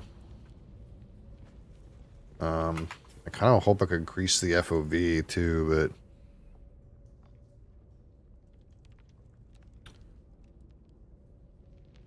camera shakes. That's probably fine.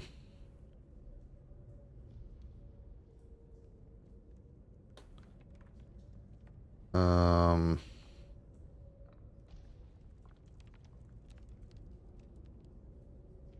don't even know what that means. Okay, let's, okay, yeah, motion blur is off. Let's increase the field of view to maximum.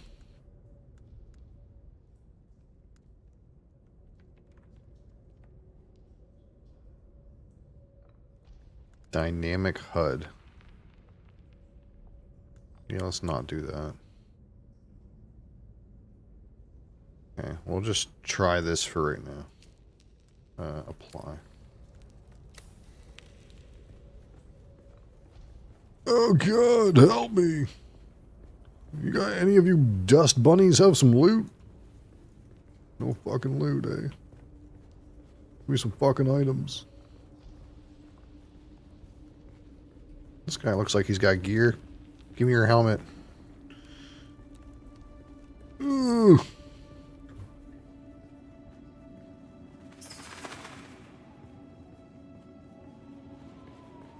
Oh, suddenly I have a sprint toggled.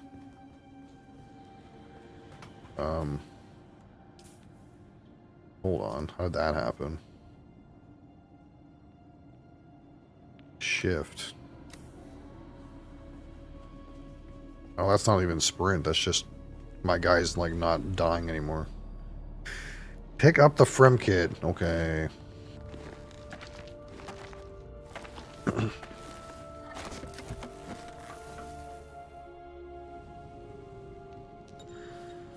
Salvage material, a vest.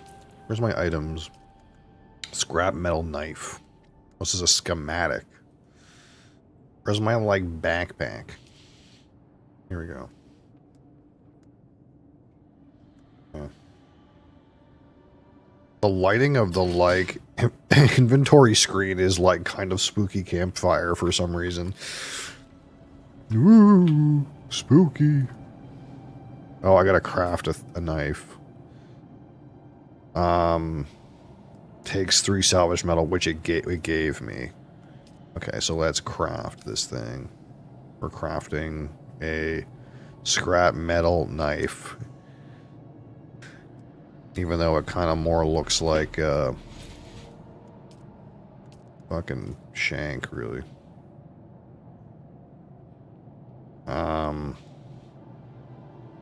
Do I have to press 1 to get this out? Okay. Cut moisture seal. Oh, hey, Mosley. Guess who's back? Can you not, that part? Just not that part. That's the one thing that keeps this expensive microphone going. Micro sandwich fabric. Nice, we can make a sandwich. That's what we needed. Okay. You can chill there, but no, you chill. Okay, just chill. Holy frig Mosley. Look at this little shit. You are dehydrated. Hydrate. No, I'm using that right now. I'm using that right now. Hydrate. So these waters, I can drink some of them. Not drink. At least he not trying to throw it across the room. Yeah, Mosley, he kind of like, he comes up here and looks like he's going to be like really cuddly. And it's not that it's not true. It's that if you try to do anything else and he's not in a comatose state, eventually if you just give him some attention, he enters some kind of state where he's just like a vegetable. But he will grab the keyboard and like just hold it to his body, or this XLR interface that controls my microphone. He will just fucking rub his face all over it and send it everywhere. But also this microphone, it's like, one of the things I don't like about it is this cord is the lifeline at the end of the day. If this cord gets damaged, this whole thing is like shot. It's a very durable microphone and will last for millennia, except this part. And I have lost headphones to cats. We'll just say that. So we'll see. We'll see what happens, but... Okay, so I drank some of this plants, but I can't drink any more for some reason.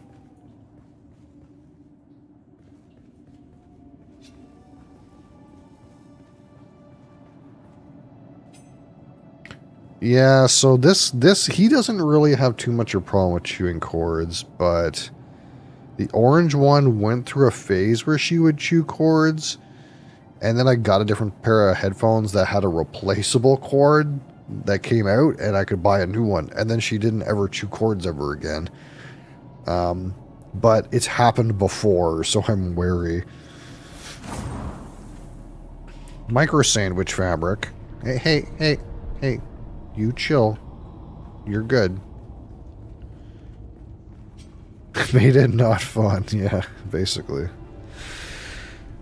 She couldn't ruin it anymore, so she stopped trying. Okay, so I think I'm low health. I can't tell. Plant fiber. Harvest. Oh, do I have to have my knife out to harvest? Harvest plant. Do I have to hit it? It says E. I'm pressing E. Oh, I was holding E and I was supposed to tap E. I see. Hey, bud, you got anything for me? Nah. It's over here. More of this stuff. So I can drink dew up until that first little notch, I guess. Can I climb? Oh, it wants me to open the crafting menu and make a band-aid. Okay, fair.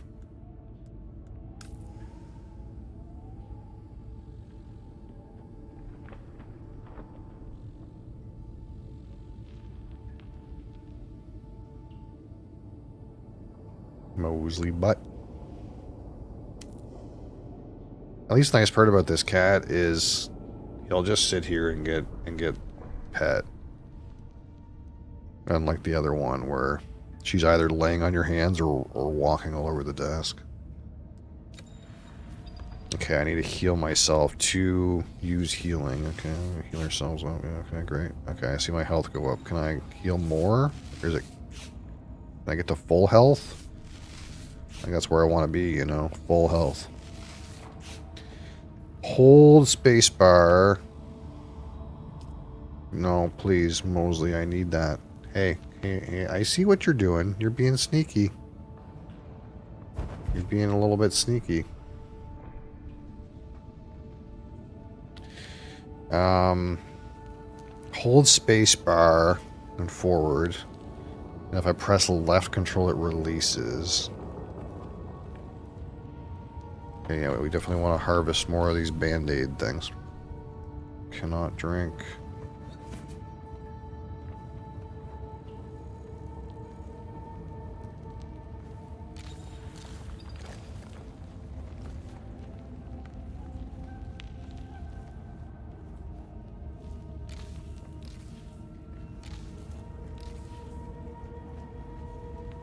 Actually, this is a Silac game. I wonder if Silac would play this game. He probably would. This seems like a Silac game.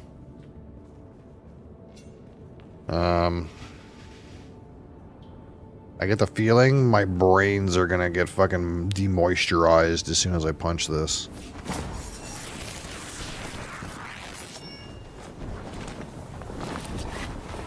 Dear God. Flashbang.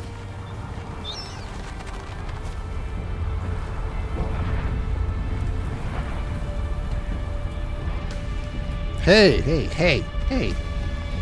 Hey.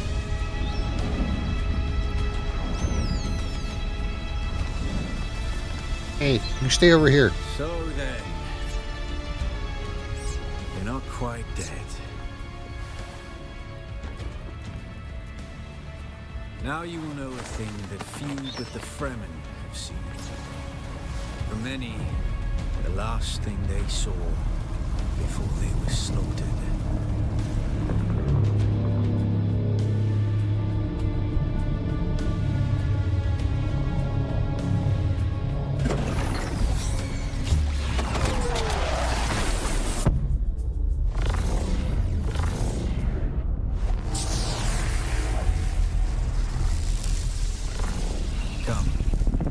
Speak of our escape. Twin comets in the sky, a rebirth from fire and death, and a Sardaukar net closing around us. Your survival heralds interesting times, Offworlder. Okay. I'm assuming this eyeball thing progresses the conversation. Is this what you wish? To waste time in idle chatter? Your first lesson on Arrakis, then. Every exhalation is a waste of water. I am Xantara. My companion is Noctua. Now, shall we discuss our escape? The Fremen name for it translates as the Valley of Echoes. A sacred place to the Fremen. A place of death and prophecy. It is the miracle and inimitability of prophecy. I will speak on this no further. A portable rocket, I surmise, based on the damage. No doubt the work of some desperate and dangerous outlaw. One with a burning hatred for the Emperor and all he represents. But there are so many fitting that description. There's a way through the barricade, if you do as I say. Because I dragged your corpse from the wreckage and sealed you in that cave while you recovered. Because you owe me your life, Offworlder. Do not be concerned, Offworlder. I expect very little of you beyond your help to escape this trap. We're gonna need one of their ornithopters. Their protocol is to remain aloft and kill anything that moves from above. That's where you come in. If you can slip back onto the Proteus and locate the command module, you can activate the captain's personal emergency transmitter. He's a noble. They're not allowed to let him die. Leave the rest to me. Okay. His Majesty's Imperial Sardaukar care for naught but the Emperor's interests, and certainly not an errant prison crew bound for the slave pits of Neo Carthag. We are as vermin to them, Offworlder. You must kill them. In other circumstances, their water would be a valuable resource, but with the Sardaukar here, we do not have time to claim them. Only those that get in your way. Think of it as a kindness. They will not survive Arrakis for long. Here, take this Communinet transceiver. It's essential for planetary communication. Now go, and be quick. The Mother Storm is upon us. Alright, Mosey, I gotta use this hand now, buddy.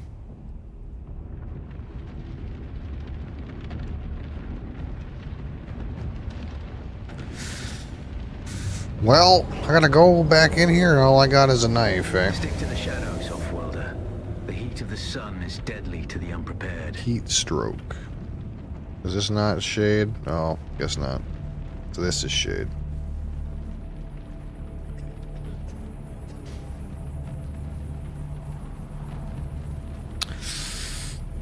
Run!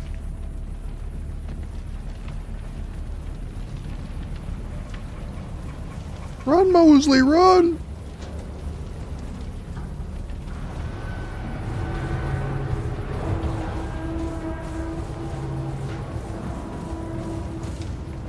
Where am I trying to go again? Over there?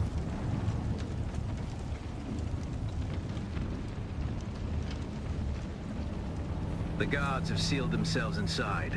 Search the prisoners for a cut array. And Offworlder, be careful. Loot. Loot. Got some loot. Any loot? Oh, this guy's got some loot. Take all. Alright, what do you get me? There's my sandwich. What else? What do I get? Improves cut array. Improvised. Improved. What kind of word is that? Improved. Mosley, it's an improved cut array. I need the keyboard, buddy. I need that keyboard. I need that keyboard. You.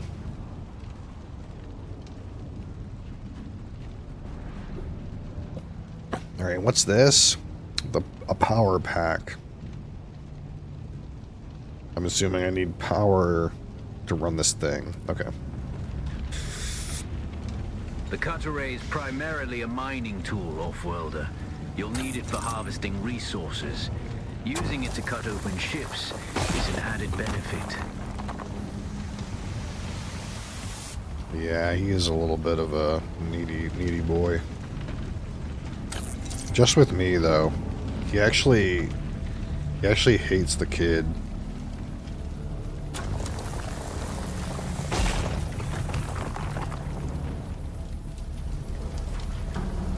The captain's room is blocked by a pentashield. You'll need a pentashield key to pass through. See if there's another way forward. How loud is this? This seems like kind of loud. Hold on. Kind of seems loud for you guys. Compared to my voice, maybe. Let's try that.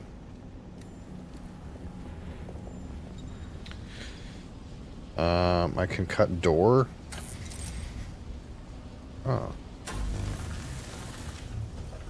That's kind of cool. What does this game remind me of? It reminds me of some other game. I don't know why it's reminding me of this game, but it's nothing like it. There's a very old game The guards won't hesitate. Should you?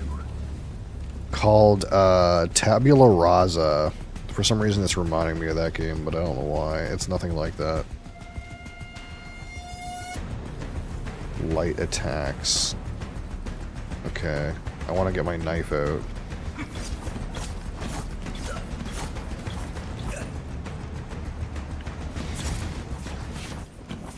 One of the things I read about people being concerned with this game was that the combat would be really like, what do you call it, like stocky and like blocky and mechanical, and it seems like not that bad. Bury your opponents just as their strikes will hit you. This should stagger them, giving you a window This guy of murdered me. opportunity.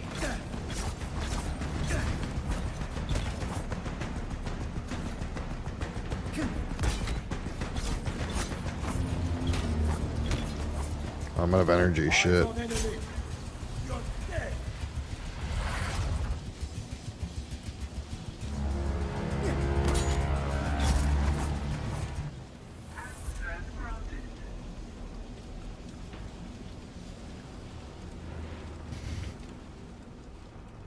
Okay. Now what? Can I go through here now? Seems like it. Dash direction. To break out of a staggered state. Left alt is dash? Ooh, that's a weird key to have to press. What is happening? What the hell?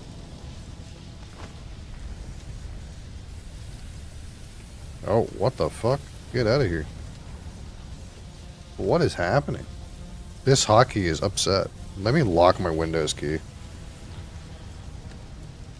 Okay.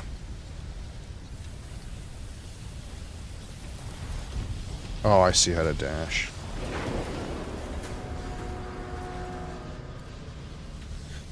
How does the bottle sponsors work?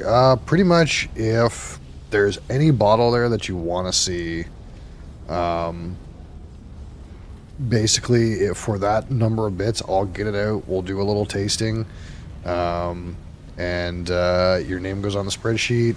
And I haven't tried them yet because no one's ever really like wanted this part, but I also have glass markers. So we can put your name on the bottle too if you're into that.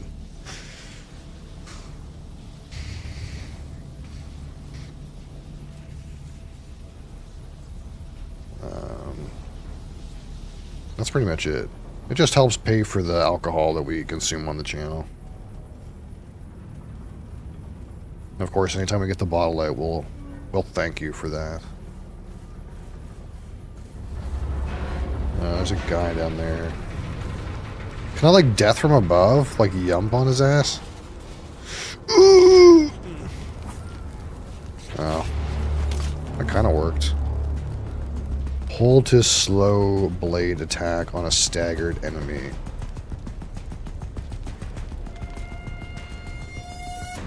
Oh, okay. So like he's got a shield. So I gotta get him to block. Only a slow blade penetrates a shield. Oh, that's kind of cool. Oh shit. Come here, fucker.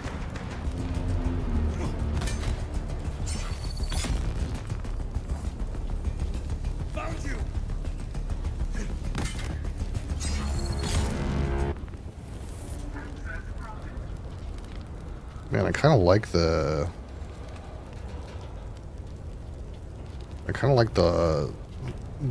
like lore shit, to be honest.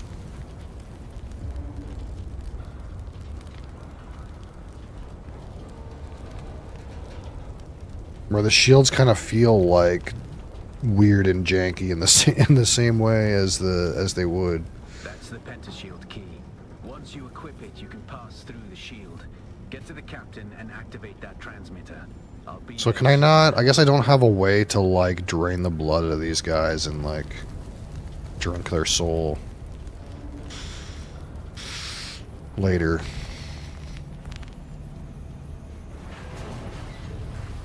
Activate transmitter.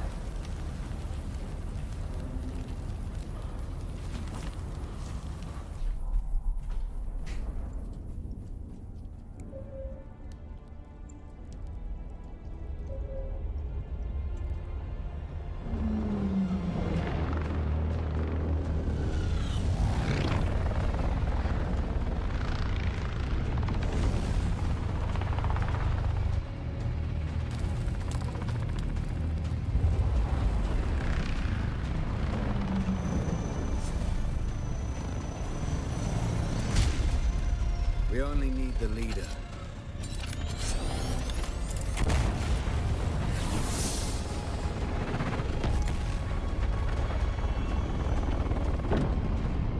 Hey you, hey you, hey you, hey you.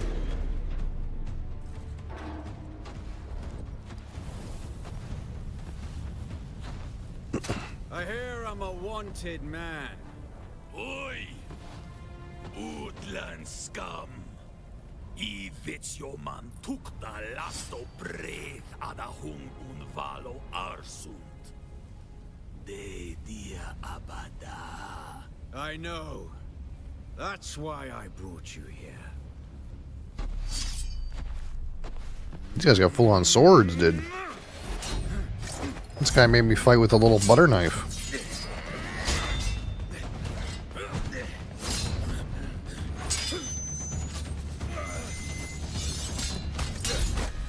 Whoever dies, I get to take their loot, right? Ooh. I feel like you don't survive that.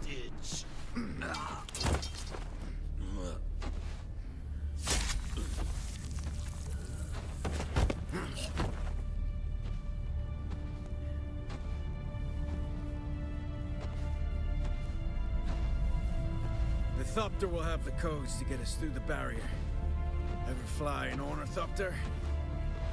It's simple I enough, mean, but my leg is bad and I won't be able to work the pedals. the only ornithopter I flew is a 0-2 with flying artifact creature. It costs 0.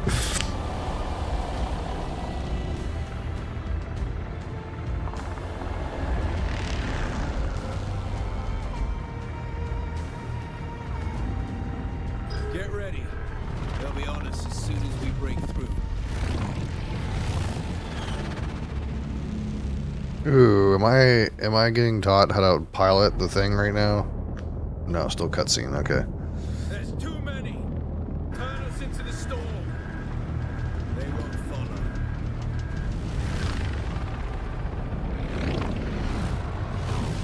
That seems like suicide, though.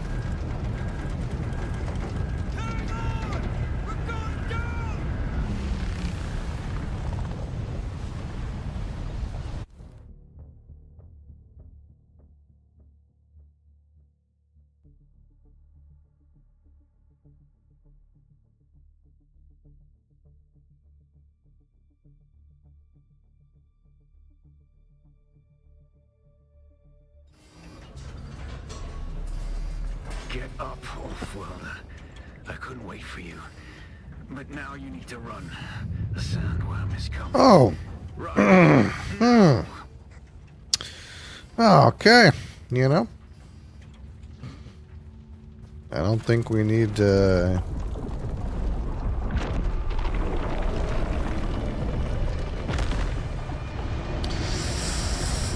Yeah, you know, it looks like Shaialud. I don't know.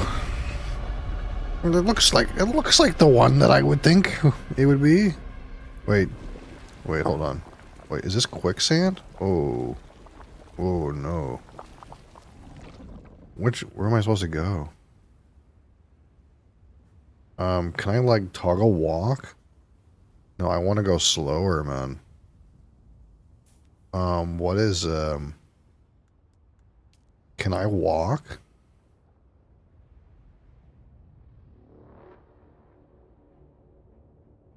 Is there a toggle walk in this game? Numlock. I don't have that key. Hold on. We might need to change something. I don't have that key. that key does not exist. What can I use? No. Revert. You're trying to grab my keyboard. I know you are. How about this? Thumb button too. Okay.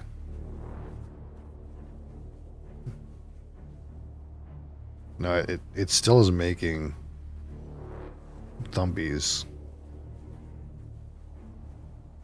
I'm worried.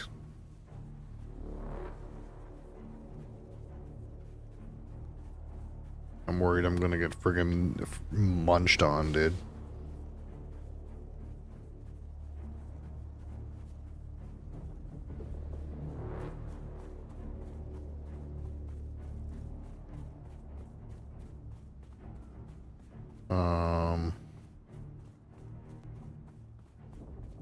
Should I be worried? Okay, it's gone away.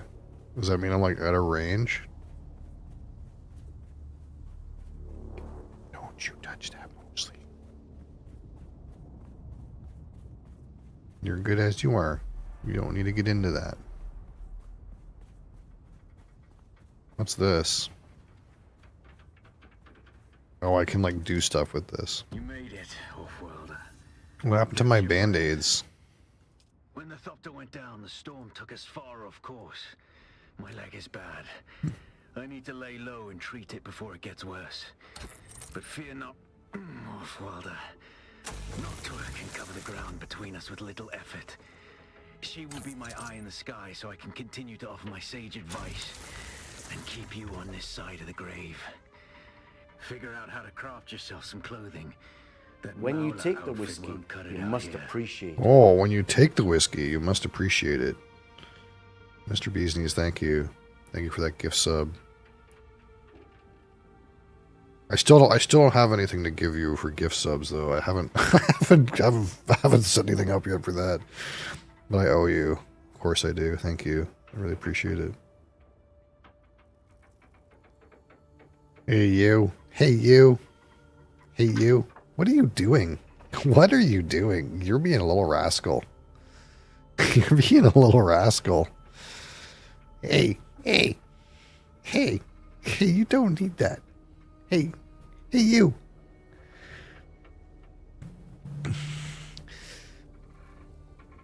I can't pause the game. I think I'm just gonna like die to like, I'm gonna die to like heat stroke or whatever while I fucking try to talk to stream. Look at this little shit. What are you doing? What are you doing?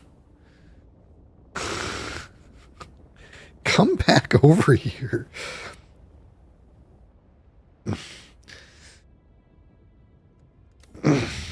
Holy, thank you.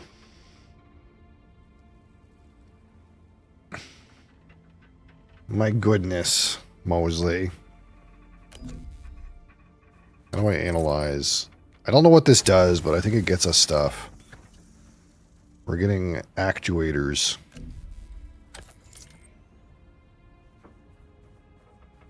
Oh, there he goes.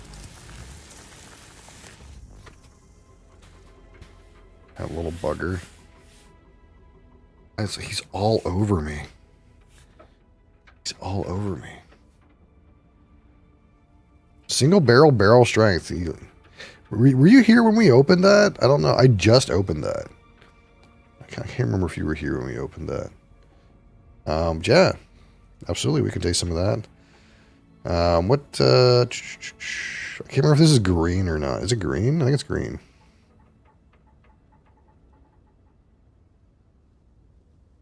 Oh, actually, this is open. The spreadsheet's wrong. This is already open. So it's not that expensive. I think it's green. Yeah, it's green. Green.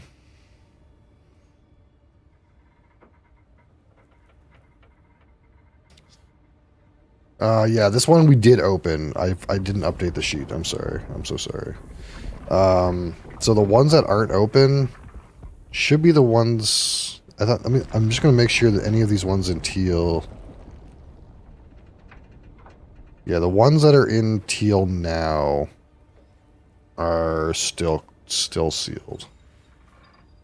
But we did open that Jack Daniels. I can't remember if it was last week. I think it was last week. Oh god, I'm getting murdered. Hold on. Whoop.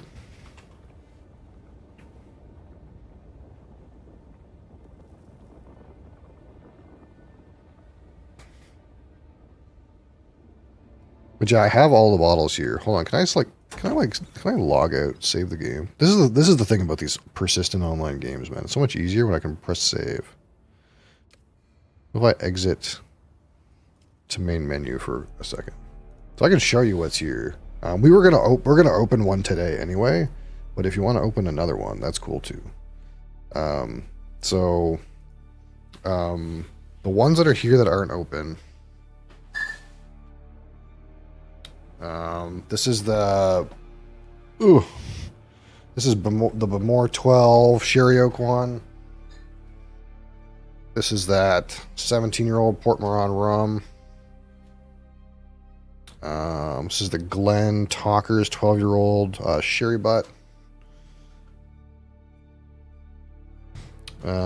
This is the Secret Highland 12-year-old. And this is the Linkwood, the 14-year-old Linkwood. So we're going to open one of these in about an hour. Usually like every Wednesday. Every Wednesday we'll open a new thing and do a vote. But other than these, there's also this one. This is Talisker 8-year. This is a Diageo special release. This is the Milton Duff 13 Canasta Butt. This is the one at the very top. Long Row, peated, Campbelltown. And then we have this one. This is a French single malt double maturation. Oh. And this one, Glen Grant 18. This one's here too. So this is everything that's not open right now, with the exception of the Ardbeg Spectacular. But we'll open one of these first 5 today in about an hour.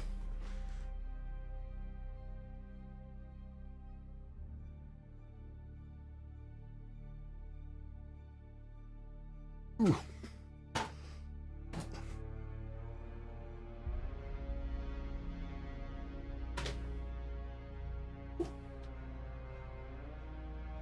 You want to do this one? Yeah, we can do this one right now. Absolutely.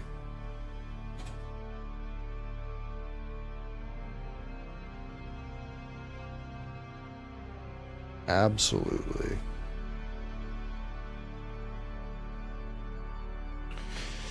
How do I send bits? It's usually you have to buy them in the interface. So like in the chat, there's channel points and there's bits, and then you can buy some amount of bits in allotments in the interface.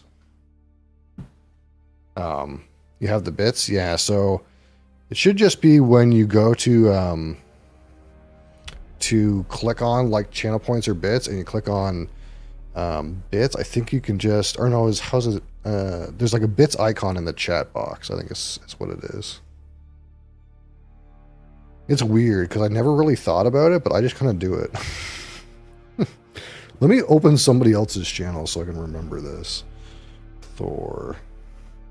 If I open Thor's channel, do you think it'll just make it easy for me? If I go to his chat. Because I see it from my perspective.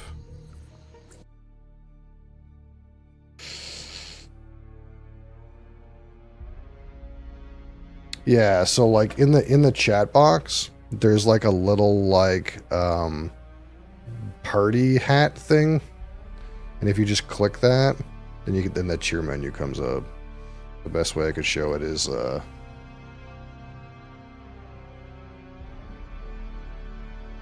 like this is Thor's stream. So there's like this little button right here, and then this menu comes up. And you can select however many you want, basically.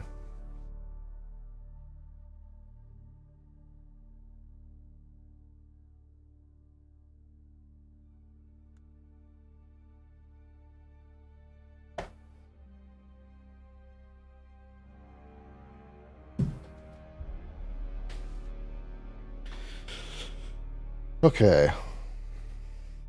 Well. Let's get as much Mosley off the desk as possible. Holy shit. I'll get some Glens and some water, and I'll be right back.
Holy!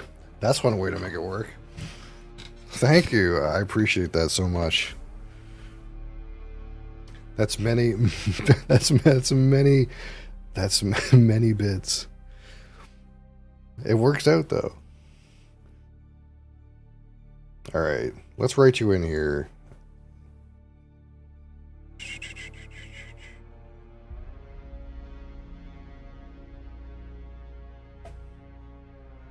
Edit. Let's edit this.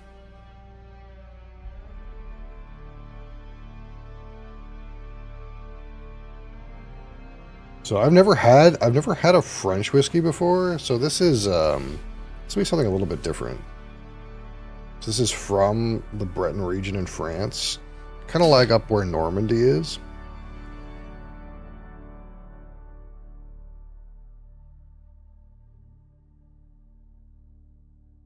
Do you know how else to do it? Yeah, like one of the things you can do is like, if you put in like 100, it says like cheer 100 or whatever. You can just change 100 to whatever number you want to do, and it like sends it all at once.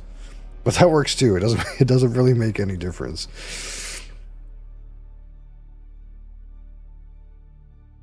All right. Let's go to food and drink too, because we'll if anything, we might be doing alcohol for the rest of the day. So it was way more fun, yeah.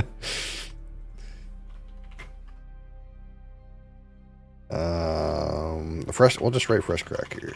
Boom. All right, so we're gonna go ahead and mute Dune, which I may not be back to today. I'll go over here. All right, so we'll get out some notes.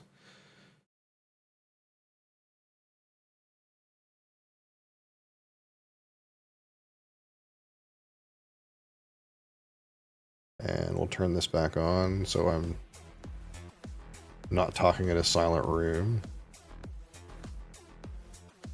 All right. So thanks to our gracious sponsor,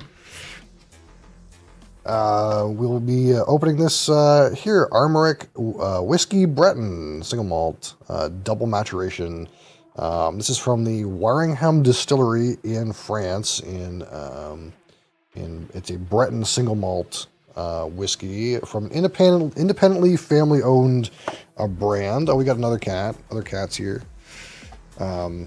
This is 46% alcohol, 92 proof. It is non-chill filtered and is of natural color. And of course, you're here to get some attention. Yeah, you're here to get some attention. Some extra attention.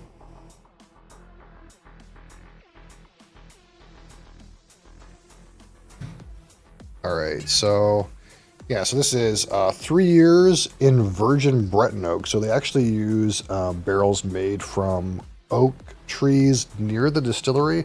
I don't know if there's much of a difference in that oak variety versus like an American oak or a European oak or like a Limousin oak. But they do use a specific kind of oak tree that grows in that particular part of France. 3 years in that, and then also 3 years matured in Ex Oloroso sherry. So that's the double maturation, if you will. Usually if it's called a double maturation, then it's like at least 3 years in 2 different types of barrels.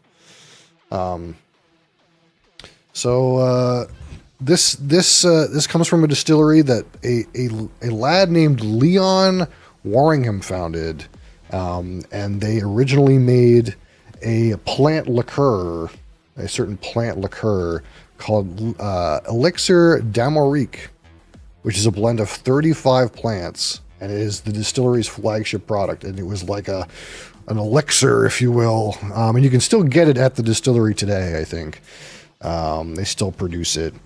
But they first produced their first blended whiskey in 1987, and this single malt line was introduced in 1998. So it's relatively new in malt whiskey terms, I suppose. But yeah, it's a product of France. It's not Scotch, but it is single malt. Hey, you need some love too. Yeah. Were you waiting your turn? Mosley was up here the whole time, and you're waiting your turn. Okay. Of course. Of course. All right, so we're going to pour some of this. And if you want, I do have these acrylic paint pens. If you want your name on the bottle, absolutely. And then we'll remember every time we get it out. Hey, you. Can you move just a minute? Just a minute.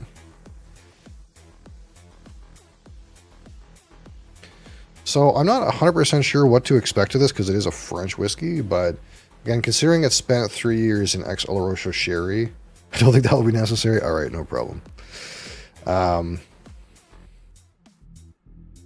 It probably has some amount of like that figs, dates, raisins kind of character. Maybe some of that like darker spices or dark toffee. Now it does have virgin oak in it, which is again similar to where you would what you would age bourbon in. But of course, this is a single malt. It's not a corn whiskey, so it'll be a little bit different in that way. Here's the pop, the top. I mean, it's okay.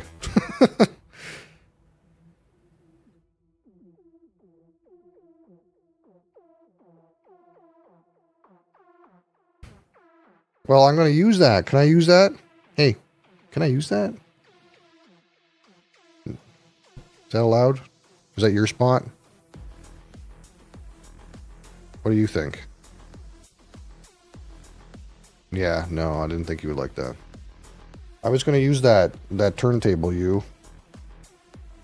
She's just here to be in the way, as she is wont to do. What? I know, baby. You want some love. Nobody else is here.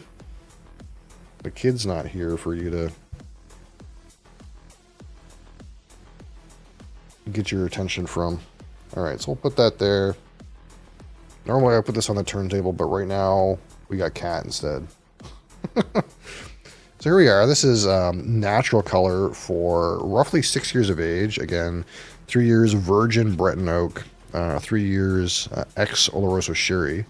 And I'm not sure if that's a sherry butt or sherry barrel or hogshead, but it's a sherry cask of some kind. So it's pretty light, but again, it's not terribly old. My goodness. You're here for it.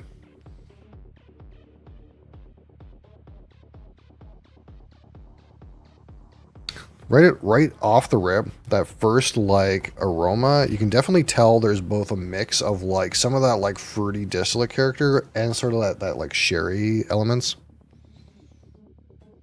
Like a little bit of like apple, but it's paired with like some of that like raisin character.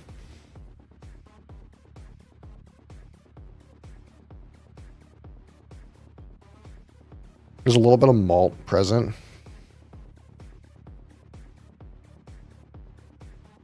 I haven't tried this one. Yeah, this is a first for me too. I have heard some really good things about their like 15-year-old whiskey.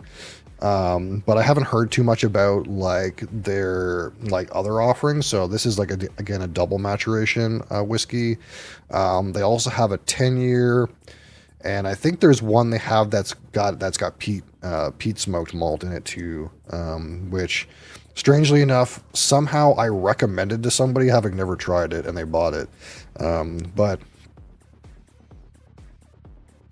it was weird. I was at the liquor store and a guy was like looking at all the scotch, and like I was also there, and I had picked up this bottle of, actually it was, I don't know if I can grab it right away, but I picked up this bottle of Lechig, a red wine cask strength, and he was looking at the scotch, and he was on his phone, and he like asked me, he was like, hey, is that one any good? And I was like, well, you know, it's limited, it's very like strong, so I know this is going to sell out if I don't buy it, because it was like they only got one case in, and he was like talking to me about like what he should buy, and I was like, well, do you like peat, and do you like, you know, Speyside, soft stuff, like what are you into? He's like, well, I kind of like peated ones, and I was like, well, you know, you could try this one or that one. And he was like, well, I had this Amaric one before. It was pretty good. And I was like, well, this one here is a peated Amaric. And he's like, oh, maybe I'll try that.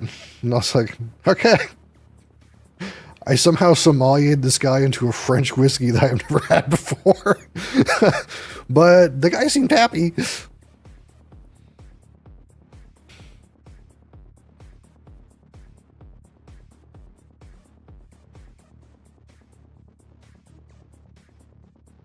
Yeah, it's kind of like mostly fruit forward.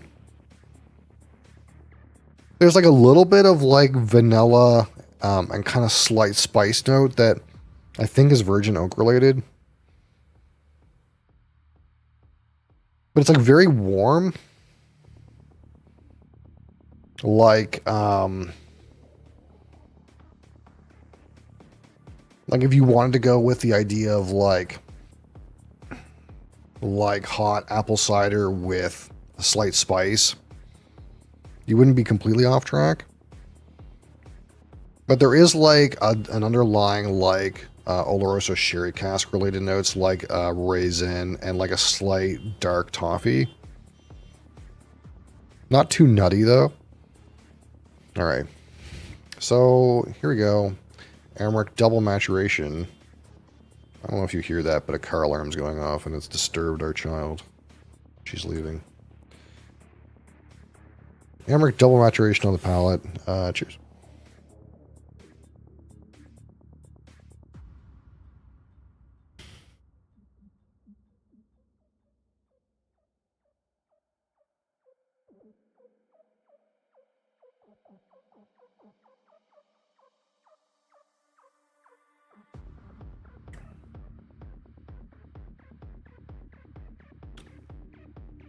It's very malt forward on the palate, which you might expect because I don't think the climate here is much different than in Scotland. I could be wrong, but it is still, again, roughly, if you had an age statement on this, it'd be roughly 6 years old. So it's very high on the malt character on the palate, very malty. You kind of got like that slight apple, like hay, kind of like cereal grains, little bit of like slight like barley sugar kind of thing on the palate.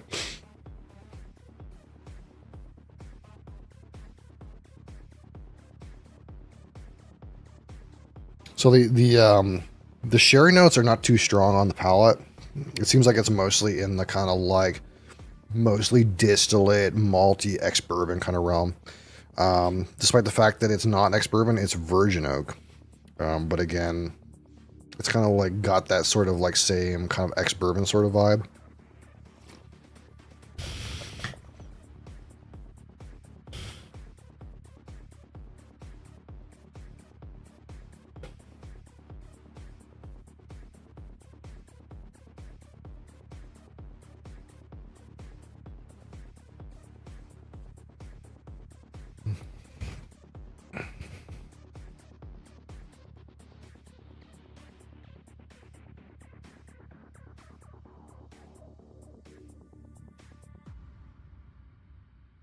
Yeah, again, there's a little bit of sherry on the aroma, but it's mostly like that malt, slight apple note, sweetness, a little bit of spice.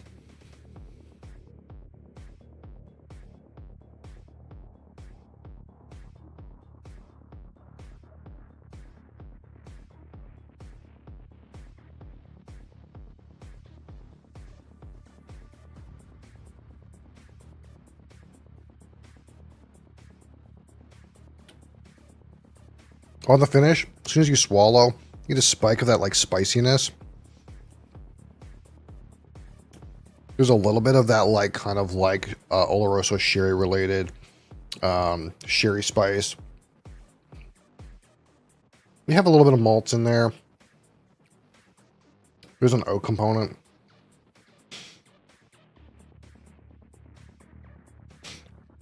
It's not as like aggressive on the virgin oak notes than I kind of would have expected. Do you like it? It's not bad. I think the one thing that I find about this one in particular is it's like very heavy on the malt components. So it's probably related to its age. This might get a better, get better with an older age statement. So like, kind of like what I've heard somewhat is like the 15 is really good. So like maybe at 10 and 15 years, you would end up with like more complexity on this bottle. As it is right now, is kind of like, yeah, there's like some hints of the sherry character, and you do get like some of the sweetness and some of the vanilla that's associated with like maybe virgin oak maturation. But it's kind of like not super complex. And I think it's just because like it has a certain youthfulness to it. It's very malt forward. You get a lot of the like malty character out of it. So that's kind of like the place where like it could use some more like age that would like probably like improve its complexity and improve the experience, at least for me personally. But some people like that. Some people like a young, a kind of a youthful malty notes. And I kind of like them like in accompanied with like some other things. That being said, like the high notes of this, again, it's 46% alcohol. There's a good like intensity of flavor on the palate. There's a pretty reasonable finish. The aroma's got a couple of things going on, but it's not as intense as I would like.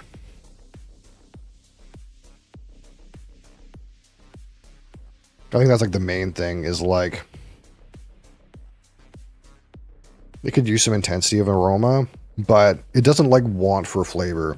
So like, for example, there's some whiskeys that you get them into the palate and it's like, there's not a whole lot of flavor there. It's lacking. It's a little too smooth, right?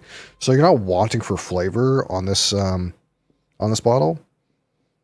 It's just not like presenting like all of the things that you might want it to for it to be a double maturation. Like you're kind of missing some of that like raisins and dates kind of thing that you might want to expect. That being said, something we always say about when we open brand new bottles like this is whiskey does well to interact with air for a little bit. Kind of like, not in the same way as wine where you want to like aerate it, right? But sometimes the first sip out of the bottle is not like representative of what the bottle like tastes like for the majority of its life, right? So sometimes the flavors within take some like air and some like interaction with like an empty bottle space for it to really like develop. And we try to like expedite that a little bit by like giving it time in the glass. But there's some bottles that I have that like never truly got off their feet till they were halfway empty, for example. So the one thing I'll say about this is it feels really tight and like certain notes are not being expressed. Again, we're missing some sherry here. Maybe we're missing some of that like virgin oak character, and that might like open up as we drink down the bottle a little bit, give it some time to like air out. That's why like I never review a whiskey until it's been open for like at least a month. But overall it's like pretty good. It's not disappointment. There's just places where I feel like, man, if we got some more of that sherry, man, it would be really good. Or, you know, if there was some higher intensity of his aromas, that would be really good.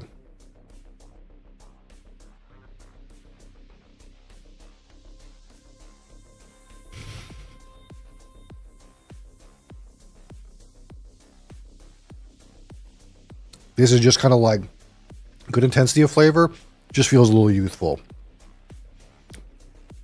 Like based off of this, if I was to make a recommendation for this brand, I would say like try the 10, try the 15, try an older age statement.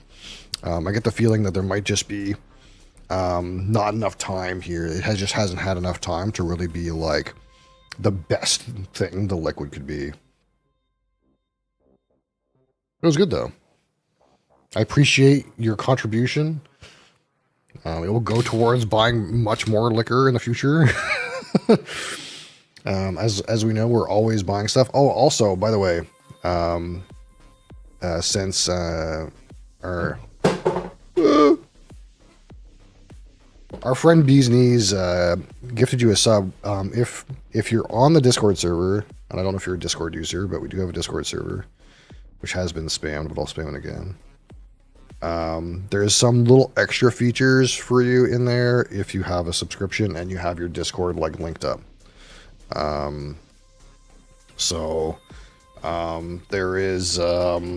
There is one channel that is called Mosley Fans, and originally I was going to make an OnlyFans and make it Mosley Pictures, but instead of that I made a Discord channel that it's just cat pictures, but it's locked behind subscription access. So if you want XXX Mosley Pictures where you see it all, he shows all on Mosley Fans, and that comes with your channel subscription.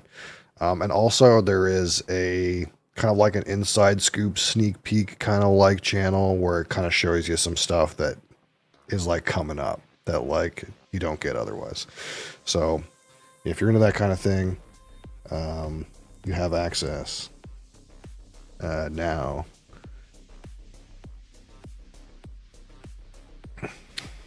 Just got called in. Okay.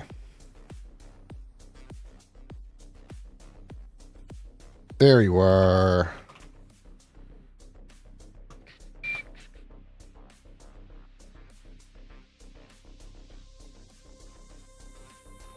Perfect. Yeah, there's all kinds of stuff in there. We got some just nonsense about video games. We got stuff about board games in there. And I kind of try to post some news and some whiskey stuff. Sometimes there's some whiskey stuff in there. Talk about beers or whatever. There's a little bit of other stuff in there too. Thank you. Thank you for your contribution. Thank you for being here. I appreciate you. What time is it? We have about half an hour before we were going to open another bottle, and we'll try to see if we can get Bees Knees back here before we open it. What can I pour in the meantime that's maybe similar to this?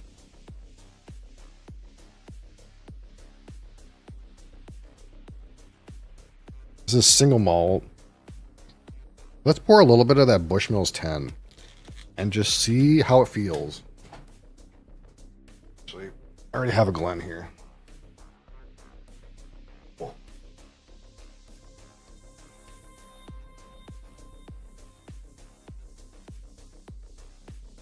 So, one of the things I really like to do is compare a couple, and I have enough bottles that we can kind of usually find something that's a little interesting to compare. This is an Irish single malt whiskey, but it's kind of similar in some ways. So it's instead of it being a double maturation, so again, the way this one kind of operates is, again, they put it in virgin oak, then they take all the liquid out and then put it in an Oloroso sherry barrel. So one of the differences with this one is, again, this is also single malt. It does have a 10-year age statement, so it's a little bit older. But this one is they kind of take the ex-bourbon and the ex-sherry, and then they blend them together rather than like going, okay, this barrel, take it out, new barrel. This one's kind of like they take this barrel and that barrel, sherry and bourbon, and then they blend it together. But sometimes when you put stuff side by side, you find that things like pop out, like a little differences or things that you didn't know were there will kind of sneak out at you. You'll get like notes will become obvious that were maybe not obvious before. So we'll just, in the meantime, while we're waiting for Bees Knees to exit his meeting, we would talk a little bit about what the difference is here. Again, we have, again, this one, and this is on your right, and this Bushmills is on your left.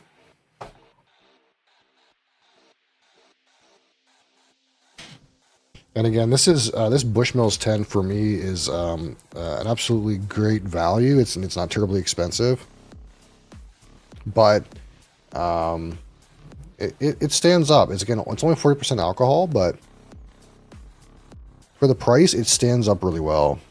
And again, when I reviewed it, I think I gave it a middle of the road score, despite it being like a fairly reasonably priced offering. Oh, that's kind of interesting. So I knows these side by side. The Amarik has like a bit of a like smokiness to it, almost like a bit of a charcoal thing coming out of it. And the Bushmills has like a more like it's like a weird unripened fruit component. It's like so some of the like those like orchard fruit notes are pretty common in single malt as they originate from like the esters and distillation. But the ones that come out of the Bushmills right now are kind of like slightly unripe, like almost like green, like fruits, like slightly unripe apple, slightly unripe banana. And I wouldn't normally say that's true of this bottle, but sometimes, again, when you compare things, different things pop out. Like this Amarik has like a slightly smoky charcoal component. Run some errands, right on, no problem. Thank you. Thank you for being here. I hope you have a great day if I don't see you again. And I hope to see you next time.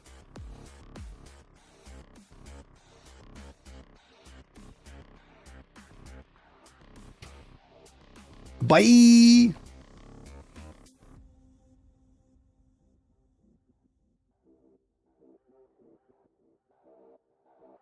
Why is my TikTok disconnected? What happened? TikTok, come back. TikTok, where did you go? For some reason, TikTok is offline. What happened? TikTok, come back. No, TikTok.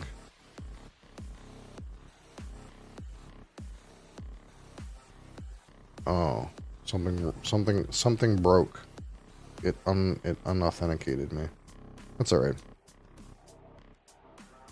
Yeah. This Bushmills is hitting really like unripe banana, and this Amarik, it's got like a smokiness to it. Like a charcoal, like barrel char thing to it. That's kind of weird. That's kind of wild. It's kind of different.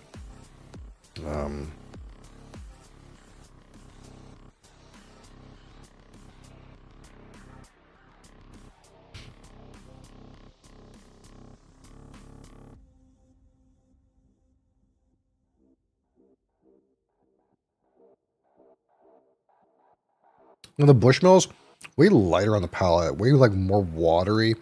Not as intense. Good flavor for despite the fact that it does come across a bit of watery in texture. But it's very like you can really tell there's a difference in the like viscosity of the liquid. The 40% on the Bushmills is really watery.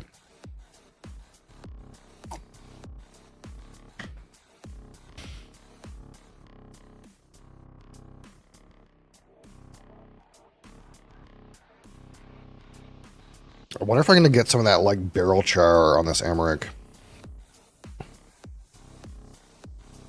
On the palate.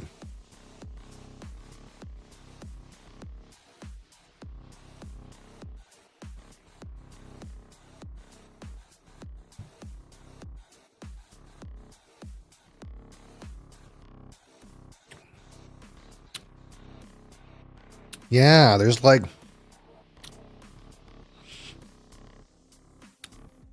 Well, that finish is kicking up a little bit too. Yeah, there's like a dark, almost smoky component This doesn't have any smoke in it, right? I think it's just barrel charcoal. That's kind of weird.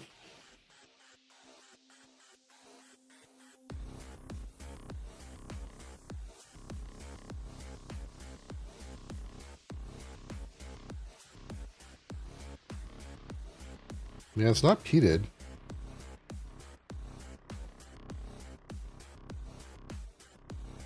Man.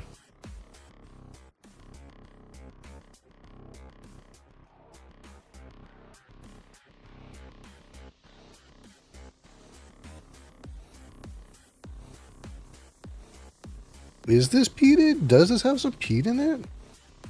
I couldn't tell until now.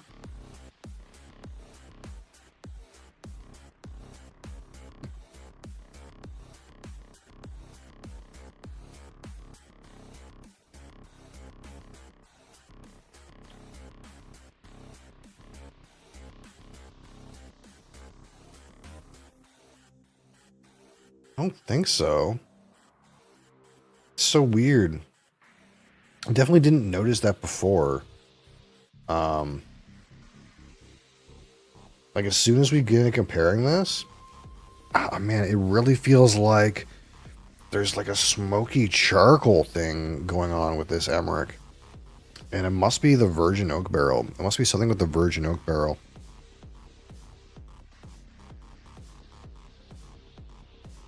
Getting some nice sweetness of this Bushmills.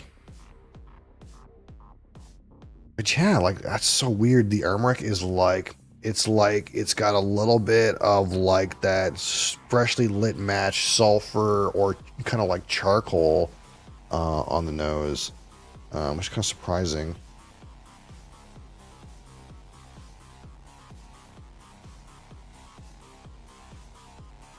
That's wild.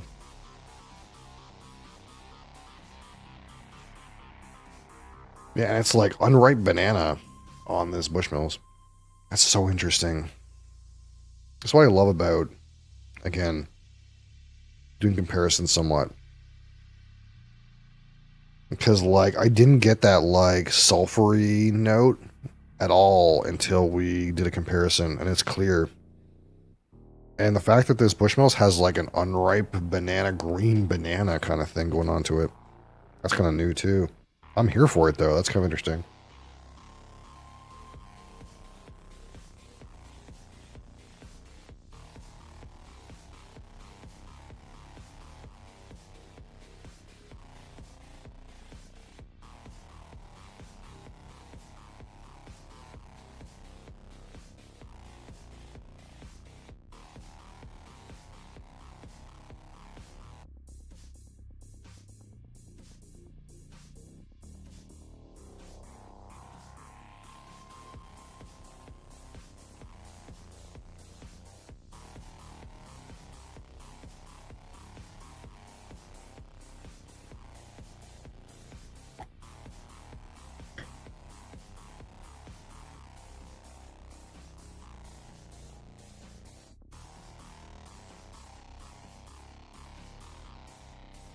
Hold on. What is this text?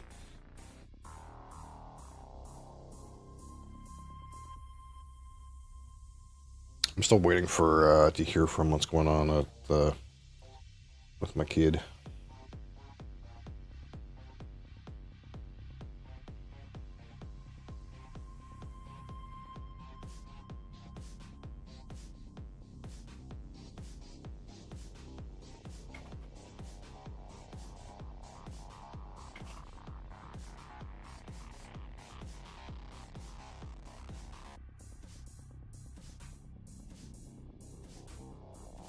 All right. How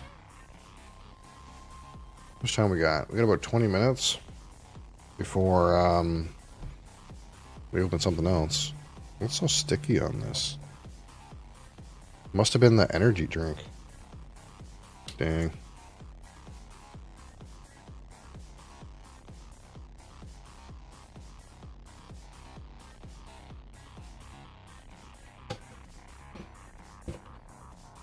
It's pretty good though. It's not bad. I think like for this Emmerich, again, I think it just needs a little bit more age. Although I'm reading there are some of these that have like some portion of like Scottish malt and French malt. So that might be interesting too if it's a little bit smoky. But the fact that this kind of like revealed a charcoal note to me, give me some good hope that after it gets some air, that might actually really become its own.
Alright, actually, what we can do while we're here, we can do my favorite thing to do.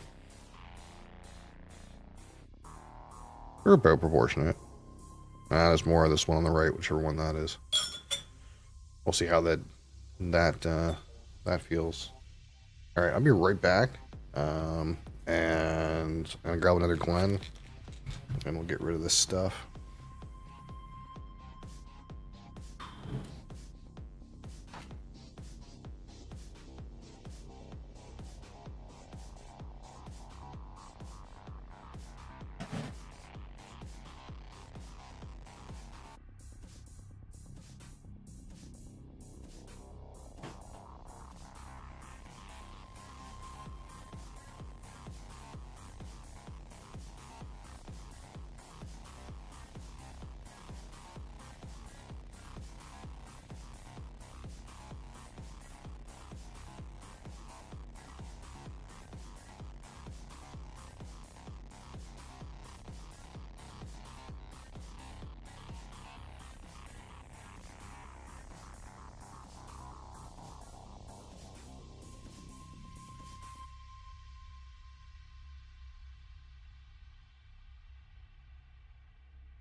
Oh, okay. All right. Still a little bit of time. We'll puddle around maybe on Dune for a second, and then we'll be back.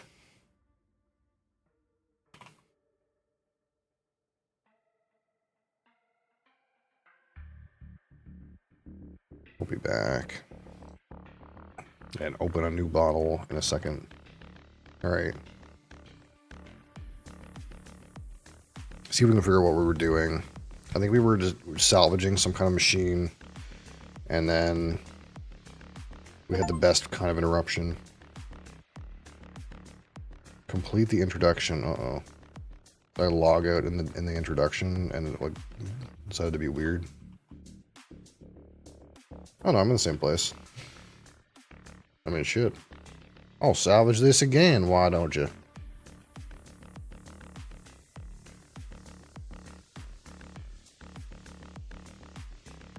Why don't we?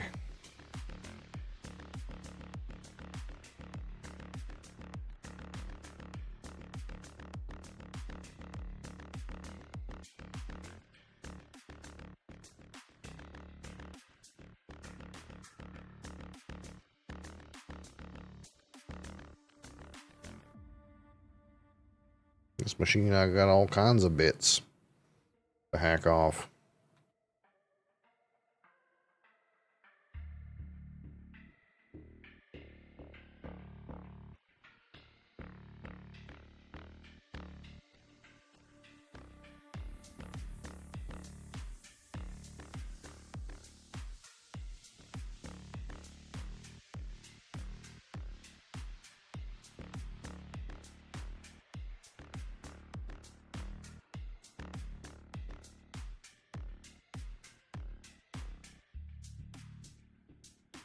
I'm assuming that means it's empty. Alright, I need to harvest some plant fibers. And some of this shit. Now what we got here? I leveled up.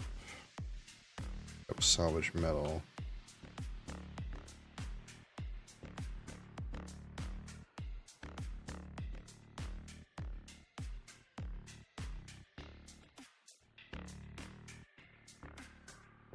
I'm gonna research something in the research menu. Uh-oh, where's that? Research. This thing? Research. Did I do the thing? Maybe not.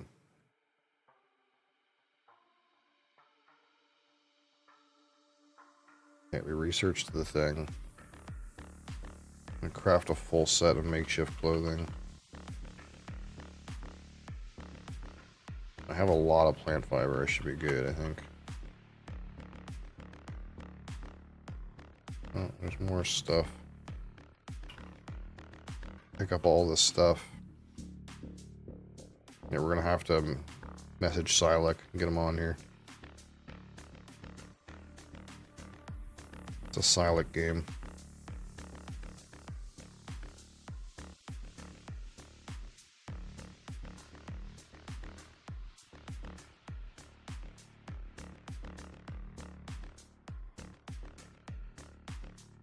Okay, so let's go in here. Crafting. Makeshift hood. Okay. So I need one of each of these.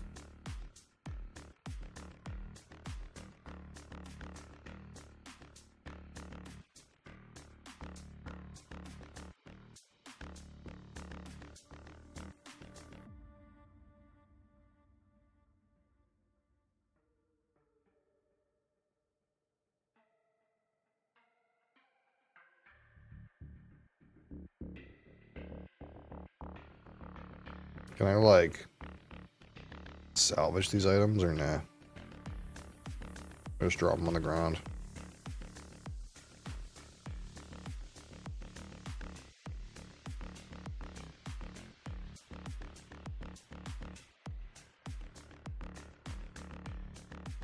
I'll just drop them on the ground.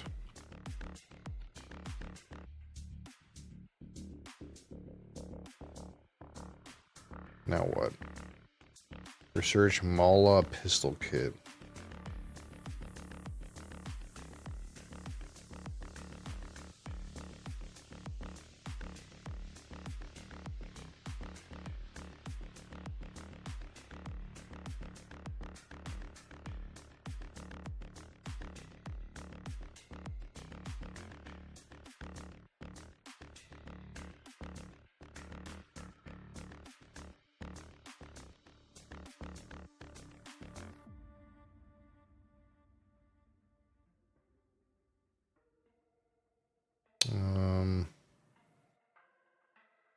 What's this stuff do? Oh, here's my like drone or whatever that I have. What's this? Poison capsule.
Oh shit, I should have been this guy.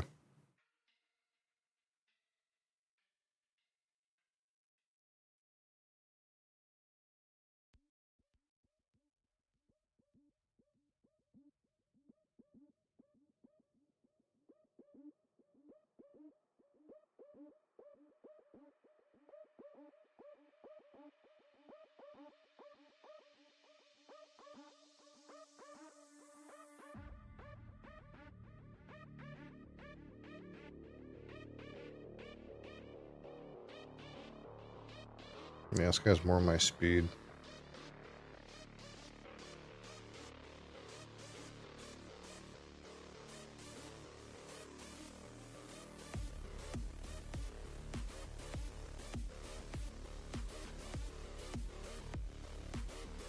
The second ability has been obtained.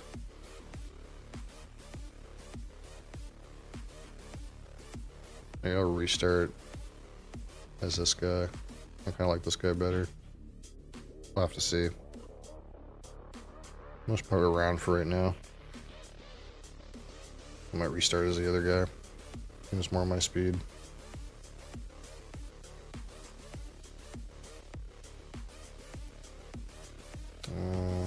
What is this? Can I harvest this? Not drink. See that, but there's like a harvest symbol.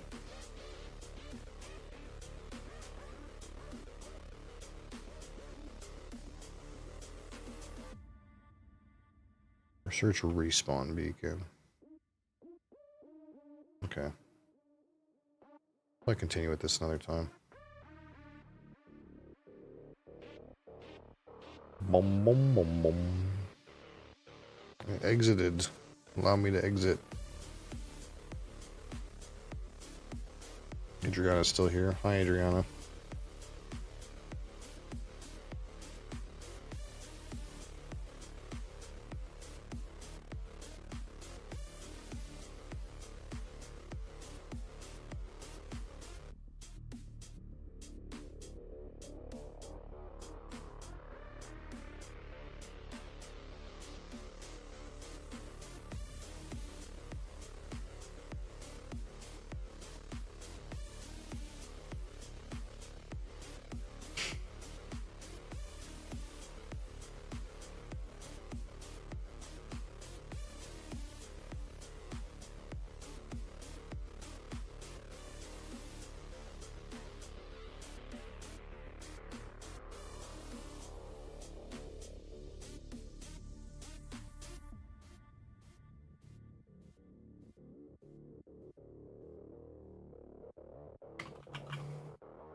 Here's a news.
How's the Emmerich? It's not bad. So this is 6 or 7 years old. I think the one thing about it that, like, it's good, got some good intensity, some good flavor, and the finish is like pretty reasonable. The thing is it's like really malt forward. And I don't know if that's because it's just the fresh crack, but it's like, it's only like around 6 or 7 years old. So like the barrels are not that loud on it. Like there's not that much sherry on it. And there's not that much like virgin oak on it. It was like really like heavy on like the malts, hay, like slight barley sugar. Sorry. This kind of idea, like really like heavy on the malt character. I don't know if that's age related or if it's just, again, just because it was new out of the box. Although the weird thing is, I got it some Bushmills 10 and I did like it side by side. And this kind of like sulfury burnt matchstick charcoal note started to come out of this. Like slightly sulfury, slightly like almost like new charred oak barrel charcoal kind of note, which was weird. I didn't expect that at all. Almost felt like it was like maybe like slightly peated or charcoal filtered or something like that. So that was kind of interesting. I really liked that, and I'm kind of hoping that maybe as this opens up, that like maybe there's more of that in there, because that'd be really cool. It's like slightly on the sulfury side, and you and I both know we like sulfur. It's also organic French barley, in case you were interested in that. It's organic. Wow. Ultimately not bad though. Of course, I vastly appreciate someone sponsoring a bottle. That's so cool. I so appreciate that. But yeah, now it's time for those other ones.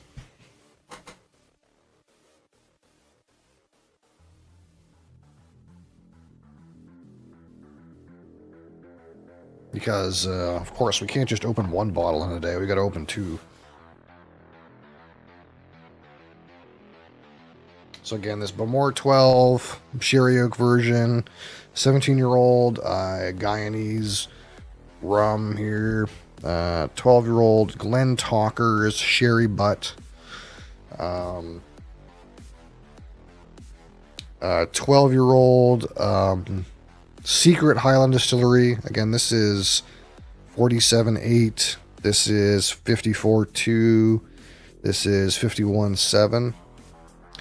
And of course, the Bowmore is 40% alcohol, because you and I both know that's what they release stuff at. And this Linkwood 14 at 57.5 refill sherry butt.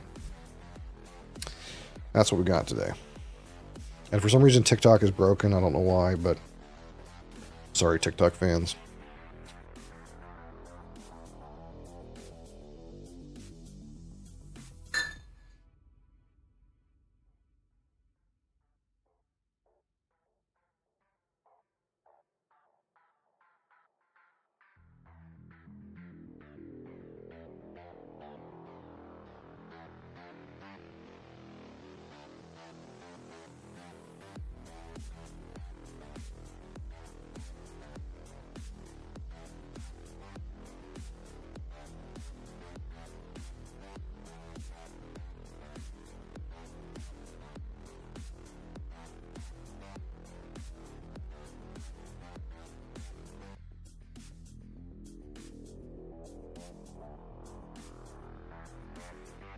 All right. Yeah, we're still trying to see what's going on with Child's rash. We're talking with Mom. It's a weird situation. Okay.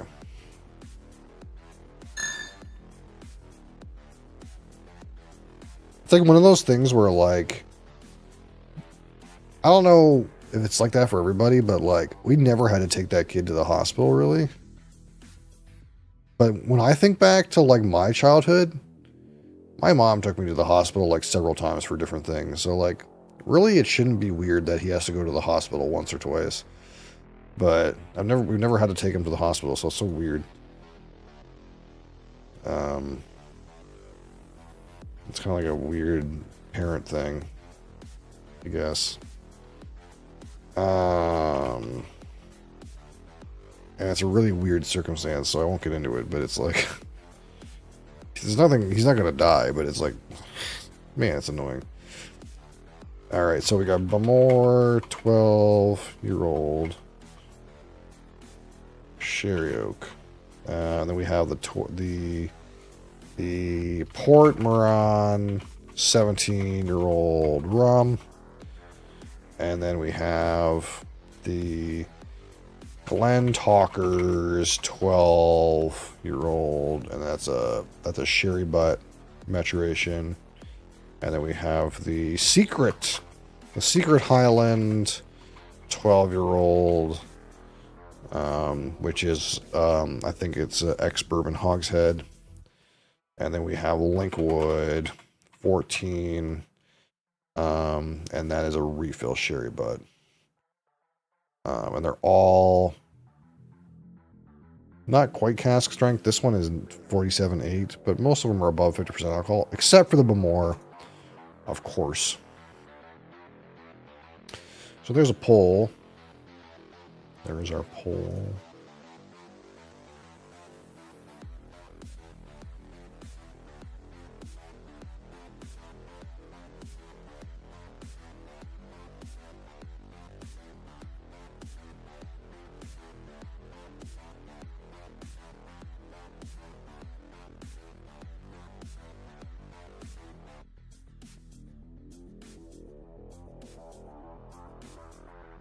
It's kind of weird. These IB bottles like all look the same, and there's like a couple different IBs that like just use this generic bottle, and it kind of like makes it really samey looking. But I actually kind of like it. I kind of like this kind of like generic bottle look.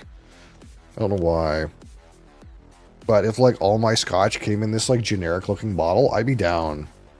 I don't have to be like weird like this. I kind of find this bottle like. It didn't impede me from buying it, but I find the bottle annoying. I don't have a good reason for that other than I look at it and find it annoying. But it's hefty. Whereas these ones are like comfortable. It's like comfortable to hold. But this one's like a little too wide. Maybe if I Shaquille O'Neal, I would prefer the fat bottle and not the skinnier bottle. Maybe I'm fat shaming this bottle.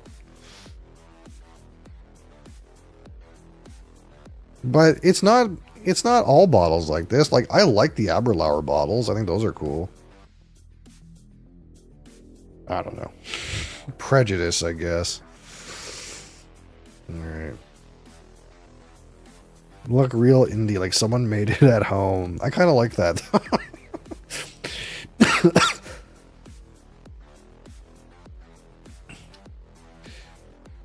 If it doesn't look like it was bottled in someone's bathtub.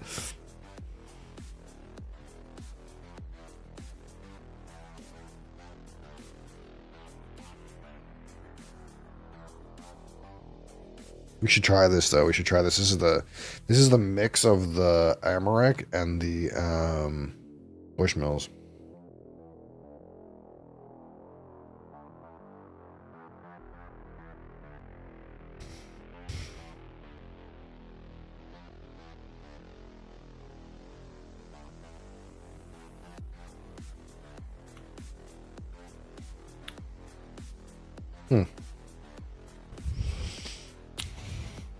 Maybe there's too much Bushmills. Kind of tastes like Bushmills.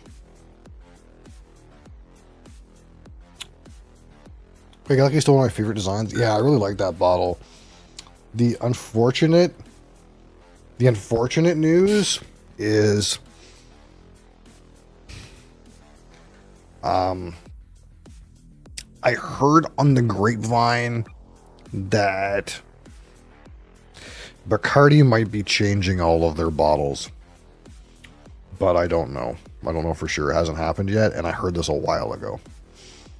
But that bottle might be going away. I'm not sure.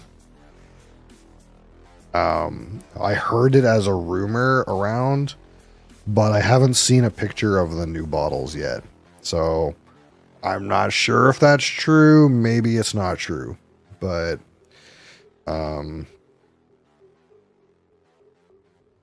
I heard it for sure. Well, I don't want to say for sure. I heard it of Aberlour, and most. I guess I shouldn't necessarily say that Craigellachie, but it's like basically what I heard was that Aberlour's bottles were getting changed, and that most people kind of assumed since Aberlour's bottles were getting changed, that Craigellachie's bottles were probably also getting changed. That's what I heard. I guess that's the rumor. Because they're the same company. So I don't know. Hopefully not.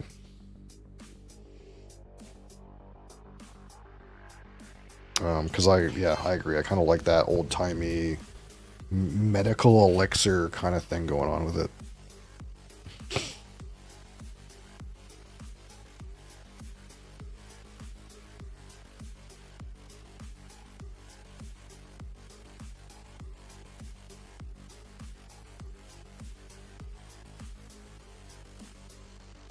And it's rum.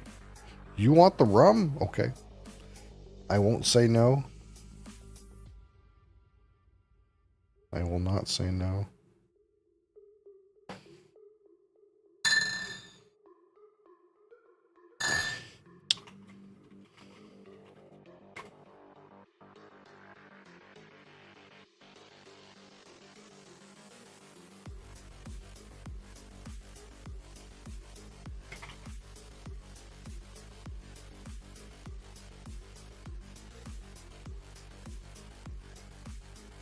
All right, so I won't say no because I want to open this bottle for a long time. I have so much hope in this lemon garbage. I don't know what to expect. But that's the best, though.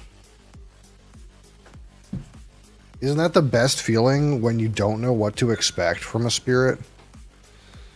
Like when you go in there and you're like, hey guys, this is my 20 millionth sherried whiskey. It's a 12-year-old sherry master.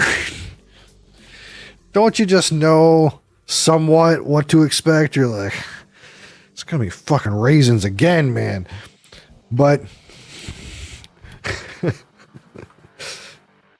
but this, it could be anything. It could be fucking anything. I don't know what to expect. I've been told what to expect, but I don't know if I'm ready. I'm very ready, but I don't know if I'm ready from the perspective of ready for what it's going to throw at me. Where is it? Boom. All right. So here we are.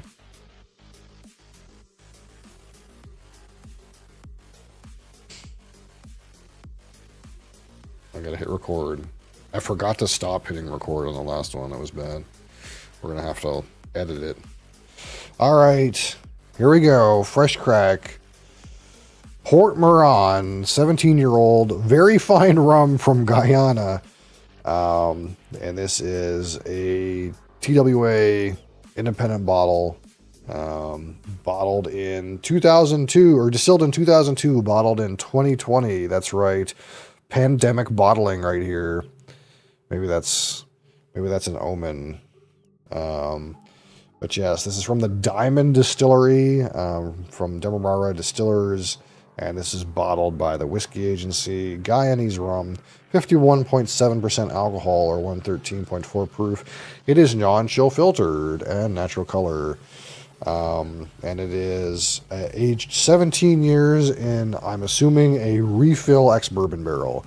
It just says matured in a barrel. I kind of assume that means it's a refill ex-bourbon barrel, but maybe it's an ex-rum barrel.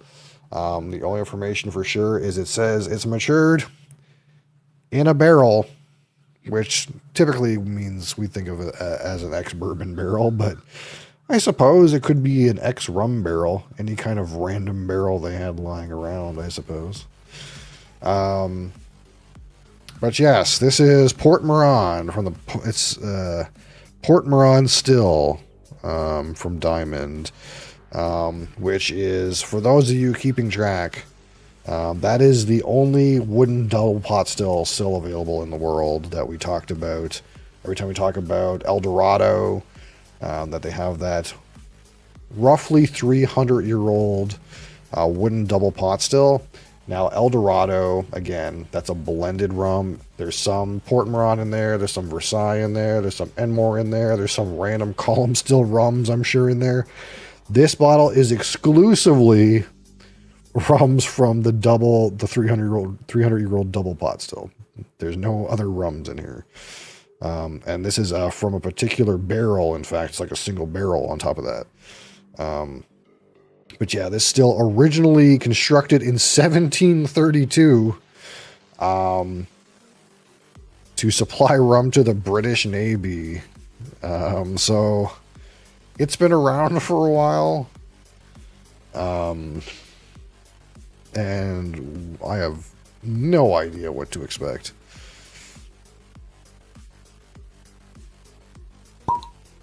Good pop. Smells like the funky part of El Dorado.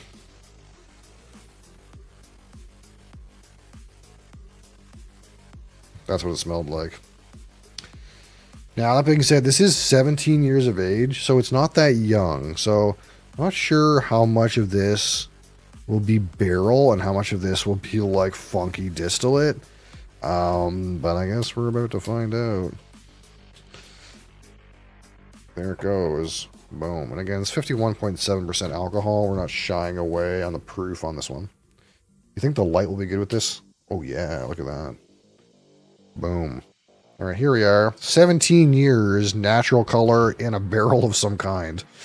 Probably a used barrel. A used ex-bourbon barrel, a used rum barrel, a barrel of some kind.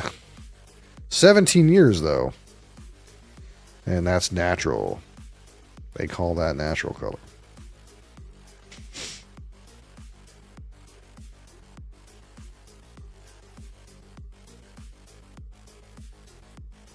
All right. Are you ready? We're going to give this a minute, though. We'll set it here and see if we get any, like, outrageous volatile aromas while we give it just a minute. 17 years it's been sitting around waiting to get drank.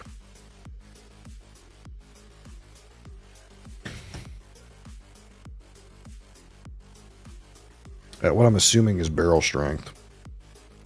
51.7. It might not be barrel strength, but 51.7 would be a pretty weird proof to bottle at, I suppose.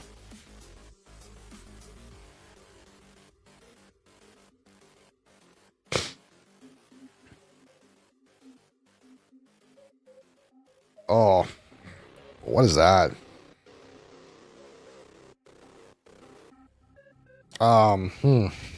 What is that? What do we call that? I don't know, man. Weird note.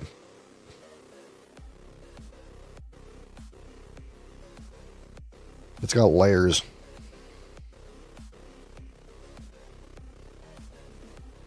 So someone at one point described to me Port Moran rum as having a flavor of lemony garbage, which is something I've repeated a few times.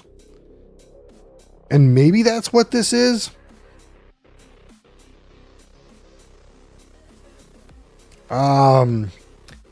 It's like machine oil, grease,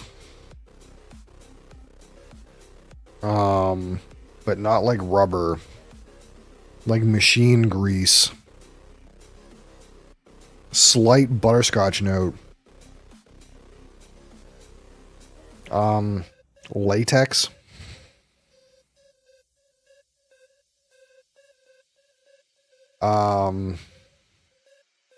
Like Play-Doh.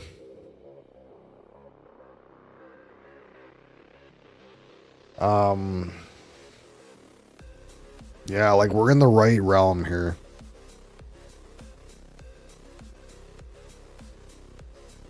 I really like a homemade Play-Doh as a note.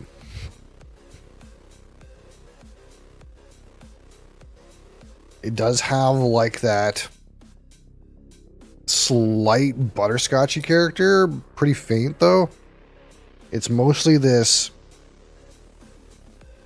like machinery grease, machinery oil, latex, homemade Play-Doh,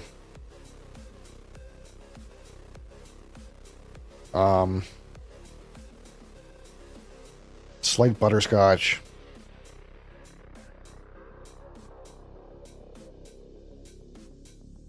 I'm not really getting lemon.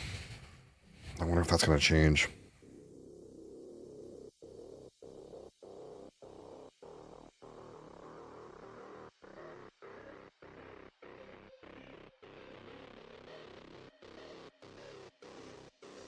And that's about where I'm at. This is not what I expected, but I didn't know what to expect, and I'm still surprised. I was expecting it to be, what's the word? A lot more off-putting. Like, I was expecting it to be a lot more affronting, like more like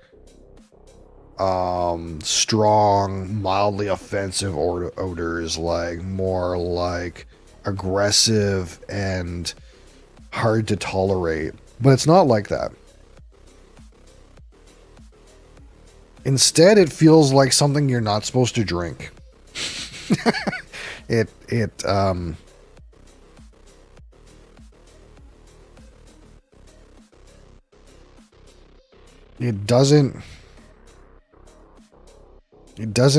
smells oily and industrial and plasticky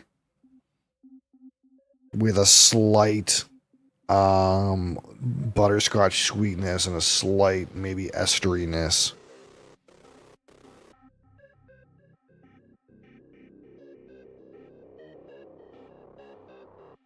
If someone, okay, like had like a black, like a pan of black mystery oil that I didn't know where it came from, and it smelled like this, or I would say that's accurate, you know? Okay. It's weird. It's weird, but you're weird for thinking it's weird. It was always going to be weird. 17-year-old Port Moran on the palate. Cheers.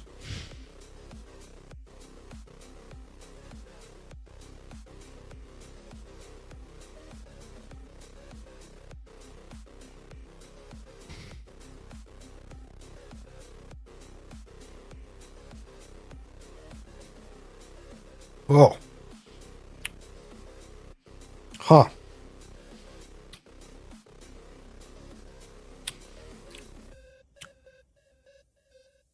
Yeah. That's weird. But it's not. Okay, so just unpack this for a minute. The last like rum experience that I had that was kind of weird was this Smith and Cross Jamaican rum. And for some reason in my brain, I was like, this is going to be like a more roughly, like a more extreme version of that, maybe. And it's nothing like this at all. It's not got that like funky tropical papaya guava fruit thing coming out of it. It's like I have an aftertaste in my mouth I would describe as like plastic or latex. It's got a weird spice to it. It's got like weird kind of like burning. Oh, that was weird.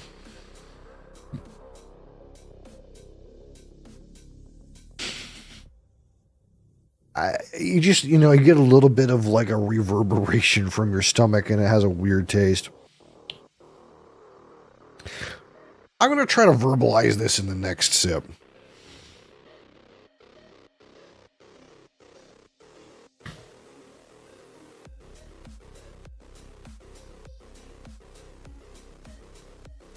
This is what I signed up for.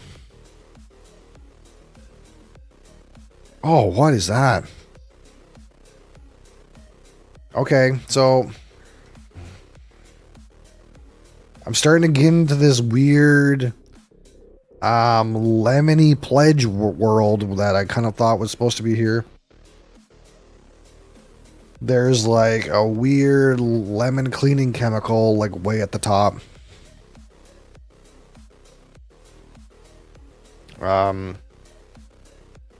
It's spicy. It's got a spiciness to it. Also, it's so interesting though. It's interesting in like all the weird ways. It's got all kinds of weird notes. It's not like the kind of thing where like, you know, sometimes we talk about a whiskey and it's like, well, we know about the malty part and the sweet part and the spicy part, but it's doing this weird thing. This glass is like just all weird things. It's just the whole thing is weird things.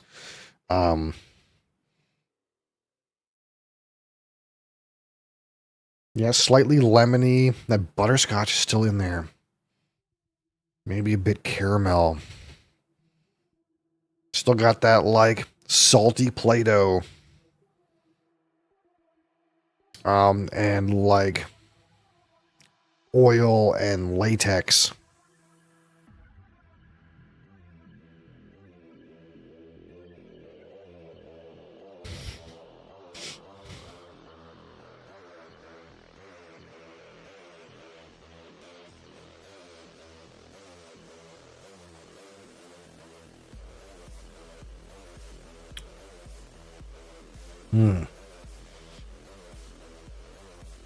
It's like, at first it hits you like a burning spice rack.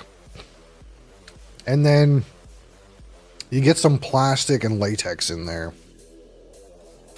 And then some like weird industrial notes. Like oil or machinery grease or something like that. And then you swallow it. And then you're back in like this burning spice rack realm. Where it's like, it's It's like a bunch of spices, but it's not like, oh, hey, it's like baking spices. Or, oh, hey, it's like herbs or like savory spices. It's like, it feels like it's all of those things, but you lit them on fire and it's in the air. It's the best way I can describe it. It's like the cacophony of burning spices. And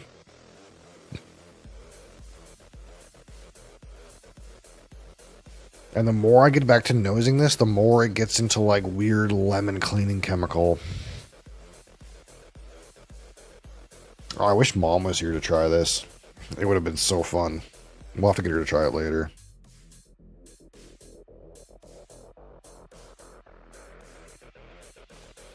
Maybe tomorrow. Maybe tomorrow we'll get Mom to try this. She doesn't like rum, and I know if I feed her this, she's gonna like hate it. But it's gonna be interesting to see her reaction. This is like the kind of spirit that I think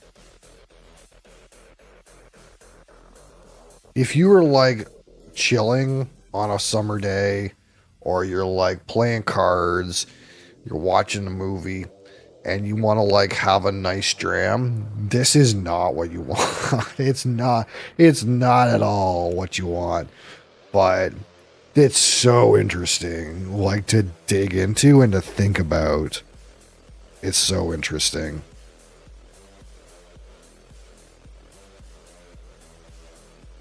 It's nothing like anything I've had before.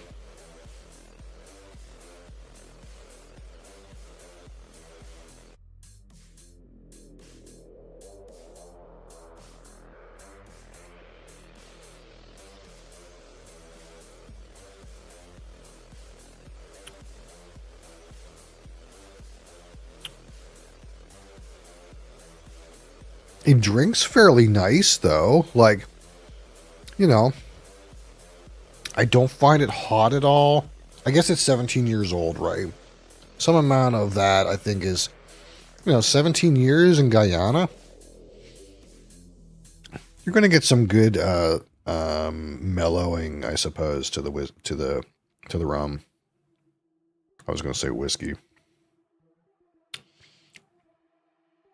There's definitely like a plasticky industrial component to this that I'm finding really interesting. That being said, I don't know if the palate is that interesting. It's like, well, that's not true. What's the part that's lacking for me? Maybe it's the finish. It feels like you have like a spiciness to the finish. And like maybe a little bit of barrel-y thing, but that's it. Like there's not a whole lot going on in the finish. But the palette is like so explosive. It's like actually hard to like find everything it's doing.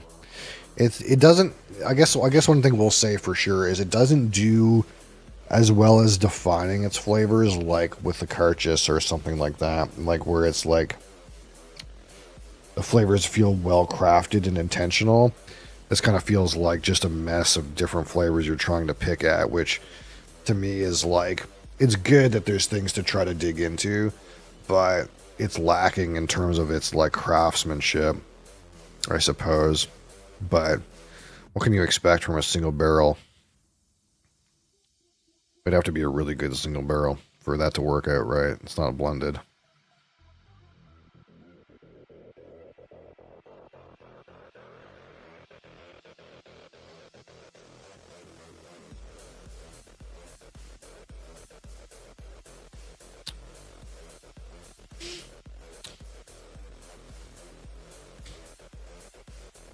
Now that I'm like getting acquainted with it though, like I do think that like we could do better. Like this is not like the bestest ever weird rum. It's weird and there's a lot of weird things going on with it, but it's like one of my first really weird rums. So all of the weird parts are really interesting, but it is like maybe a little, like if I'm thinking of a whiskey at this percentage alcohol, I kind of would have expected more from it, and I think it's the same with this. The most interesting part is the new parts, the parts that are new to me. The actual, like, if we were to just evaluate this, assuming it had the same flavors as a whiskey, it's okay. Like, it's pretty good. But it's not doing... Is that? It's definitely not chill filtered, we'll tell you that much. I can see the particles. I can see the particles!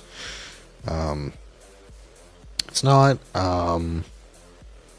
like, wow, you know? It's not like, wow. It's like, this is new and interesting. It's not like, wow, this is the best ever. So in that way, we got to try more. We got to try more rums. Like, we're going to try more rums. It's a good, what do we say about the Smith and Cross? Like, it's like,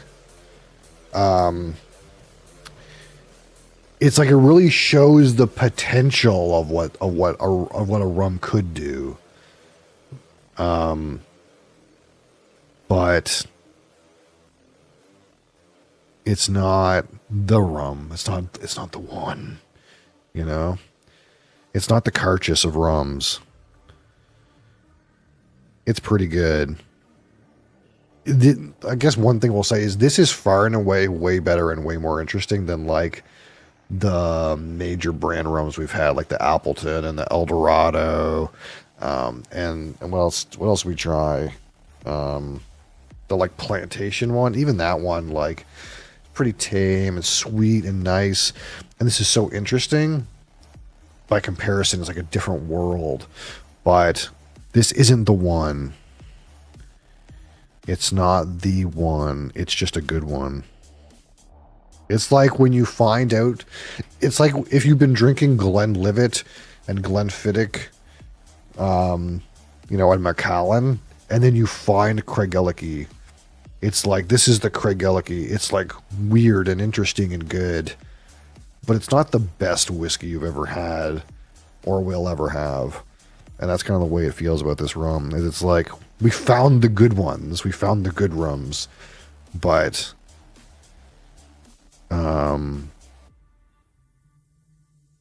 we need to find the best good rums. That being said, it is a fresh crack. This could open up a little bit and do something even weirder.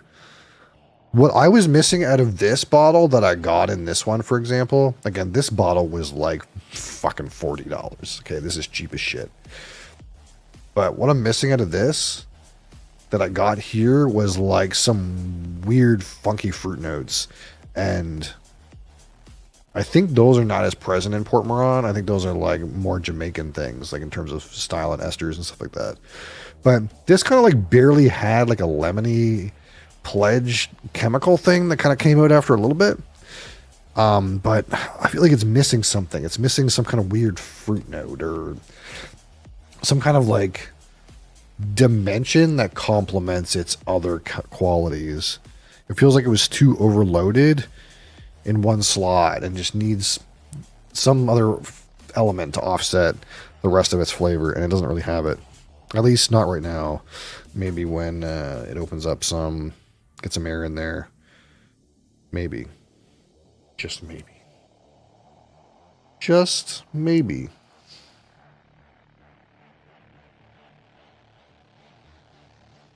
I had fun though. It was good. It was good for fun. It was very fun. How much time do we have left? We have plenty of time left.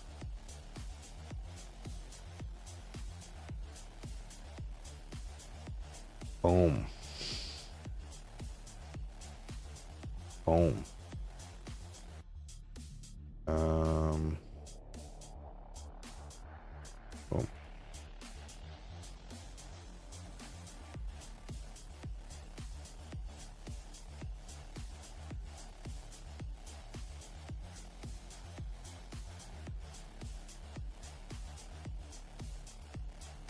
All right, what can we do? What can we do now? I don't have any other rums, you know? I guess I could pour this rum. I just think I know what's going to happen when I pour this rum, though. This rum's going to be like all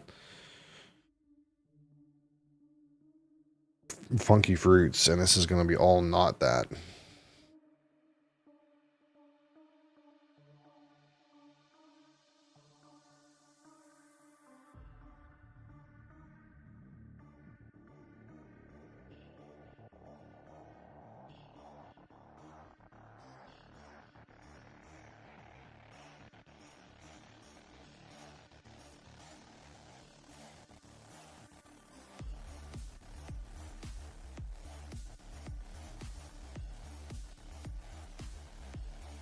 Holy. Wait.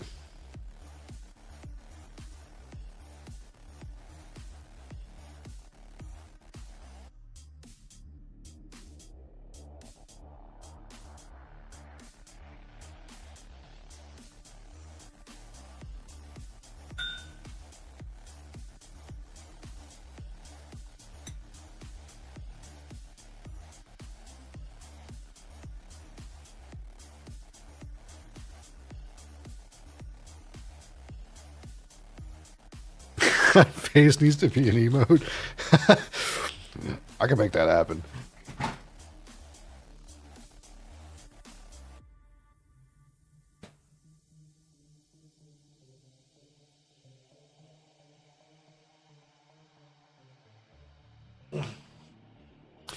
We have the technology. I do need some more emotes. Ugh. I'm in like the fucking backlog is the problem. Fuck.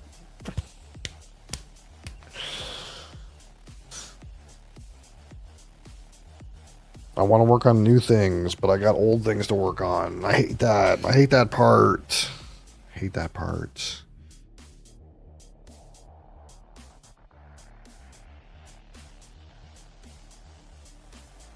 So, we played like, I don't know, fucking half an hour of Dune. What do we what do we think about it? It seemed pretty cool for half an hour. What's my time played? It says my time played is almost 2 hours, but I spent like an hour of that tabbed out. Although this says that I have 119 minutes played, so if I want to refund the game, I can't open it again. I have to make my decision right now. If I want to refund the game, I gotta find out right now. As soon as I boot that up again, that ship has sailed. But it was pretty cool. I didn't really get to play that much, but it was pretty cool. I liked the combat, actually, despite it being... People were saying the combat was clunky. I kind of liked it. I kind of liked the little bit of the things it had going on. But now that I, like, played it to a point where I understood what choices I made in character selection, like, I want to change my, like, spec. Because I was like, I don't know, I'll just pick this spec that's like high-tech people. And when I got into it, it was like, these are like assassins, like they got like high-tech like gadgets and stuff where they like assassinate people. I'm like, well, that's not really what I wanted. I was kind of thinking more like nerds that work on like high-tech, like do good research and stuff like that, but it's actually more like techno rogues. They have like poison teeth and stuff like that. So I kind of want to be that other one, the like planetologist or something, where like the guy like has good mining laser and works on machines good and stuff like that. I feel like that's more my jam. I don't know. I'm not far enough in that it would be prohibitive to restart my character, so I might do that now. Although I think I heard that eventually you can unlock every tree or something like that, like, but I'm not far enough along that I need to worry about trying to progress so far that I can do what I really want to do. I don't know. I might just like remake my character and play for like half an hour and get back to where I was. And skip all the dialogue. I guess it wouldn't take very long.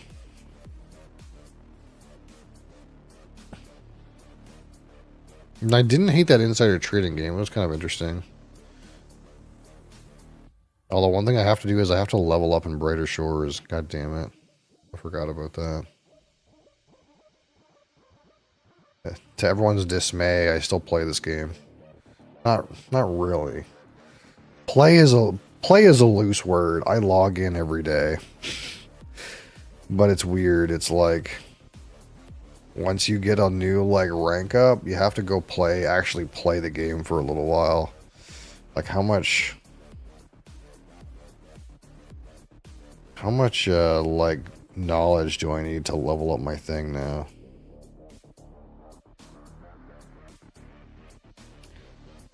I need 4 knowledge points to get this.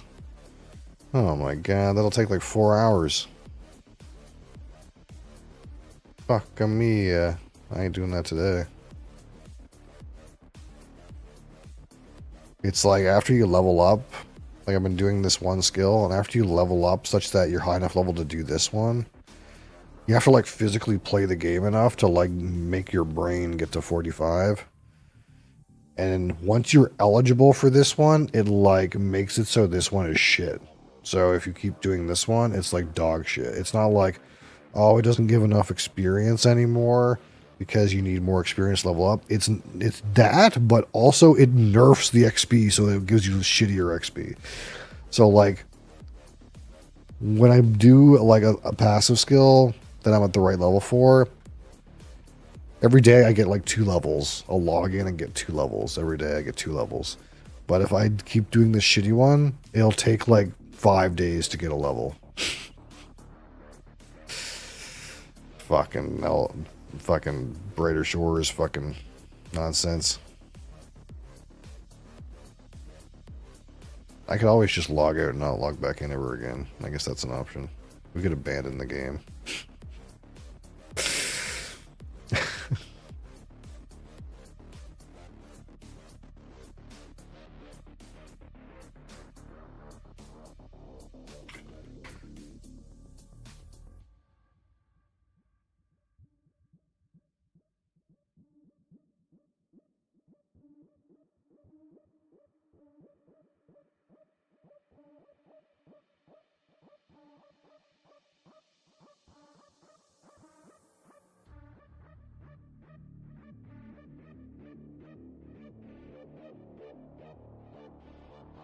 Alright, let's see. How disgusting is this going to be?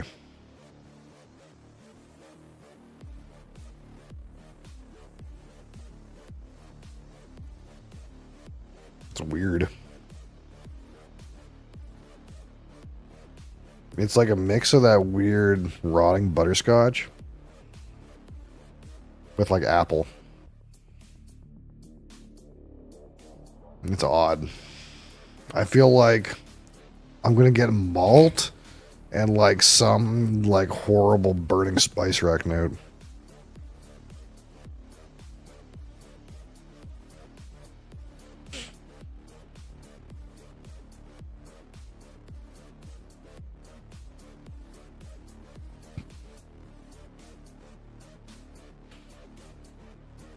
It's almost exactly what it is.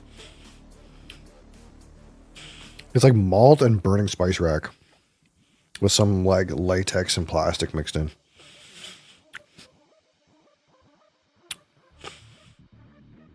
That doesn't taste good.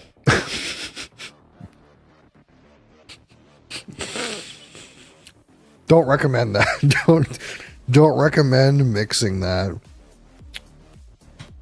Just in case you were thinking of mixing 17-year-old Port Moran with 6-year-old double maturation French whiskey and 10-year-old triple distilled Irish whiskey, in case you were thinking that might be a good idea, is not. In case you thought that might be a good idea, I don't recommend it. Holy fuck.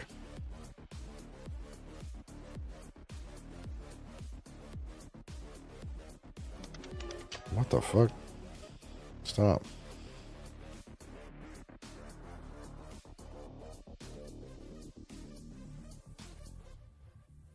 Every time I burp, I get a weird latex spicy note. Maybe you didn't need to know that. But it's true.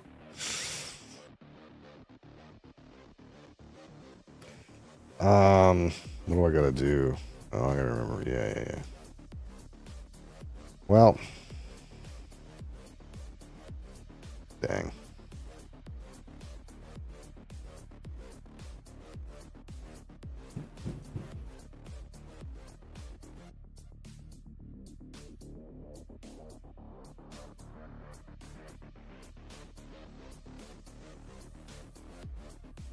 I guess that's where we're at, you know? I guess that's where we're at for today. Roughly.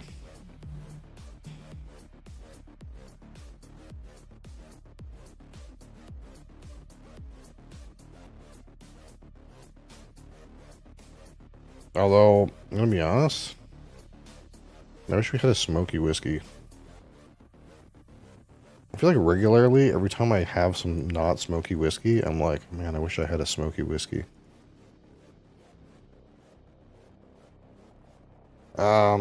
What is this? Oh, okay.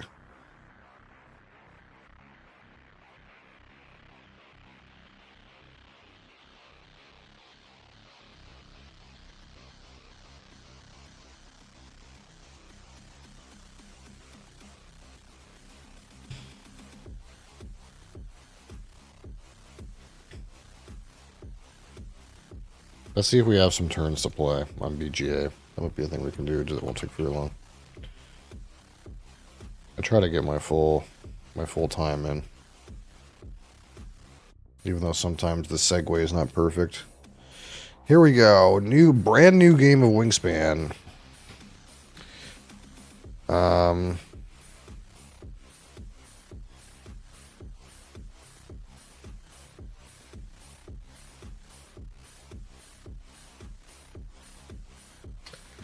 In this first round, we need platform nests with eggs. Then we need sets of eggs in each habitat. Birds in grasslands, birds in forest. So we want to prioritize platform nests, of which we have none. There's one here, this wood stork. Cards in hand at the end of the game, so that's not great. Birds in your habitat with the fewest birds.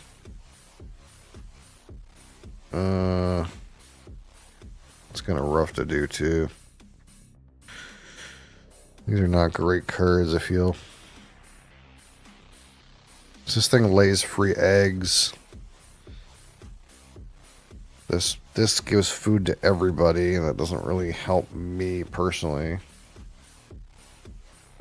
This thing caches food. This guy draws bonus cards. So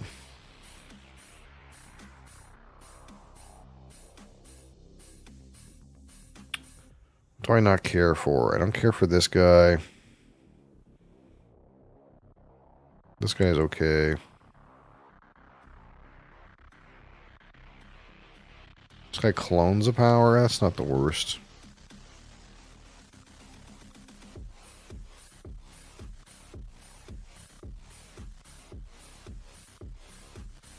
I'm not really super in love with any of these birds, though.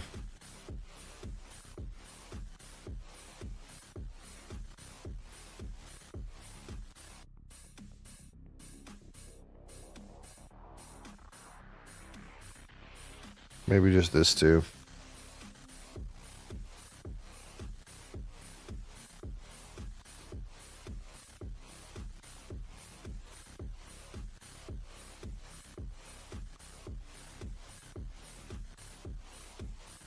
I don't know if that's right. That's what we're gonna do.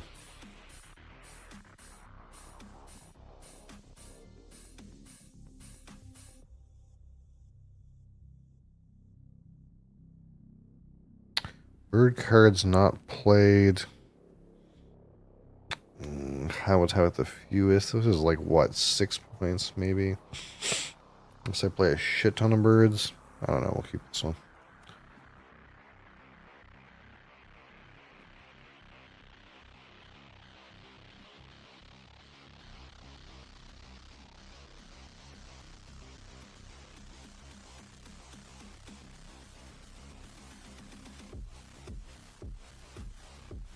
I do have a black cow to sell. I guess we could go here. Sell my black coo. Go to the cattle market.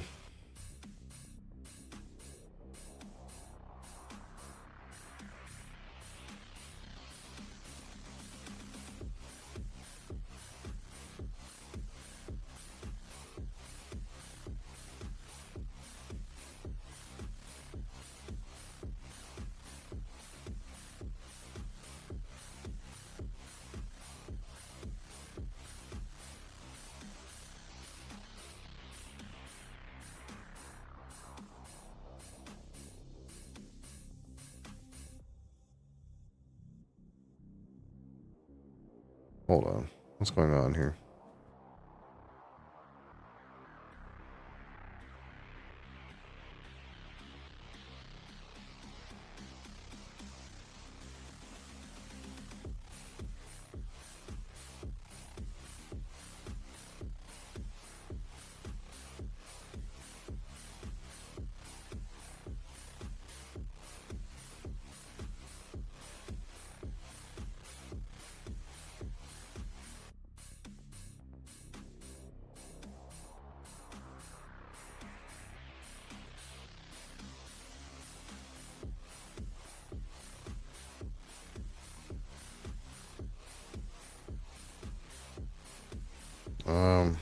What's happening? Make sure I do what I want to do here. The interface for this game is not the best, somewhat. It's kind of confusing a little bit. Okay, there's that.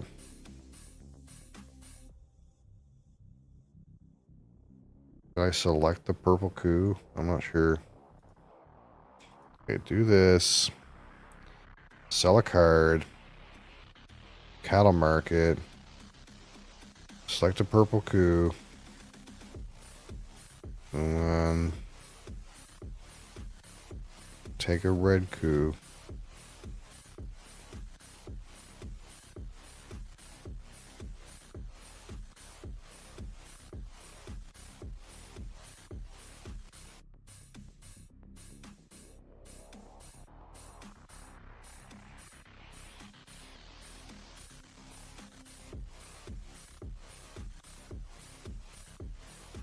What happened? Did it not work? So confused.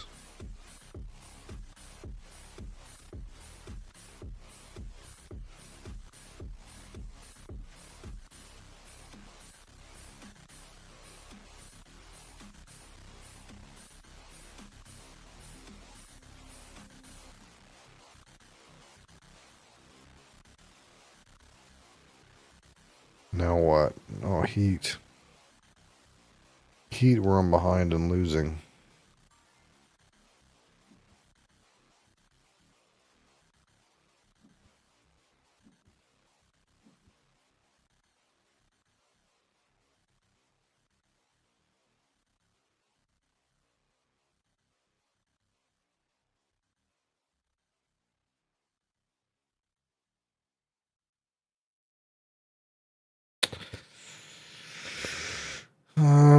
I need to get right to the line, I guess. The best we can do. I think going over is maybe too risk.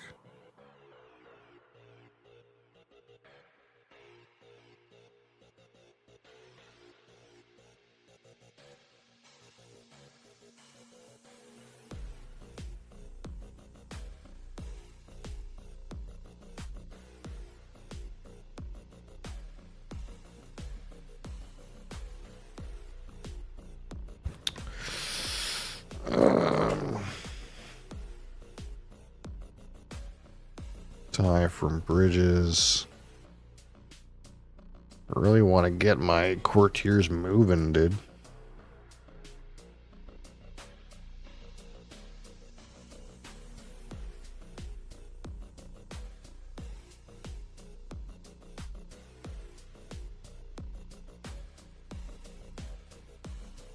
Guess I could do this and spend 2. Take courtier action.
Good enough.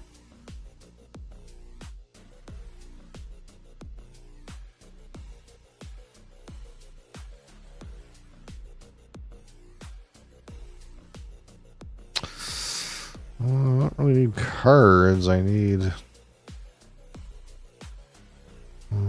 cards, but I don't need 1 card.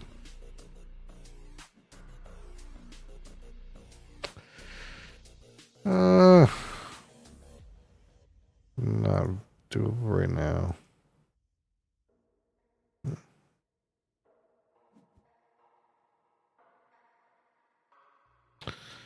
Alright, what's going on here? Reclaimed my thing.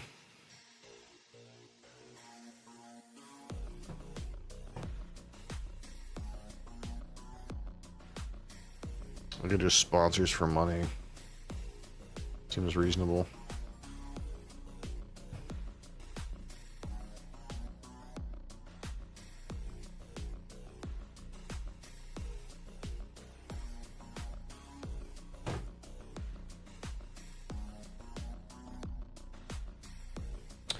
Alright, friends. Thank you guys for watching. Thank you guys for being here. I appreciate you. I'll be back tomorrow.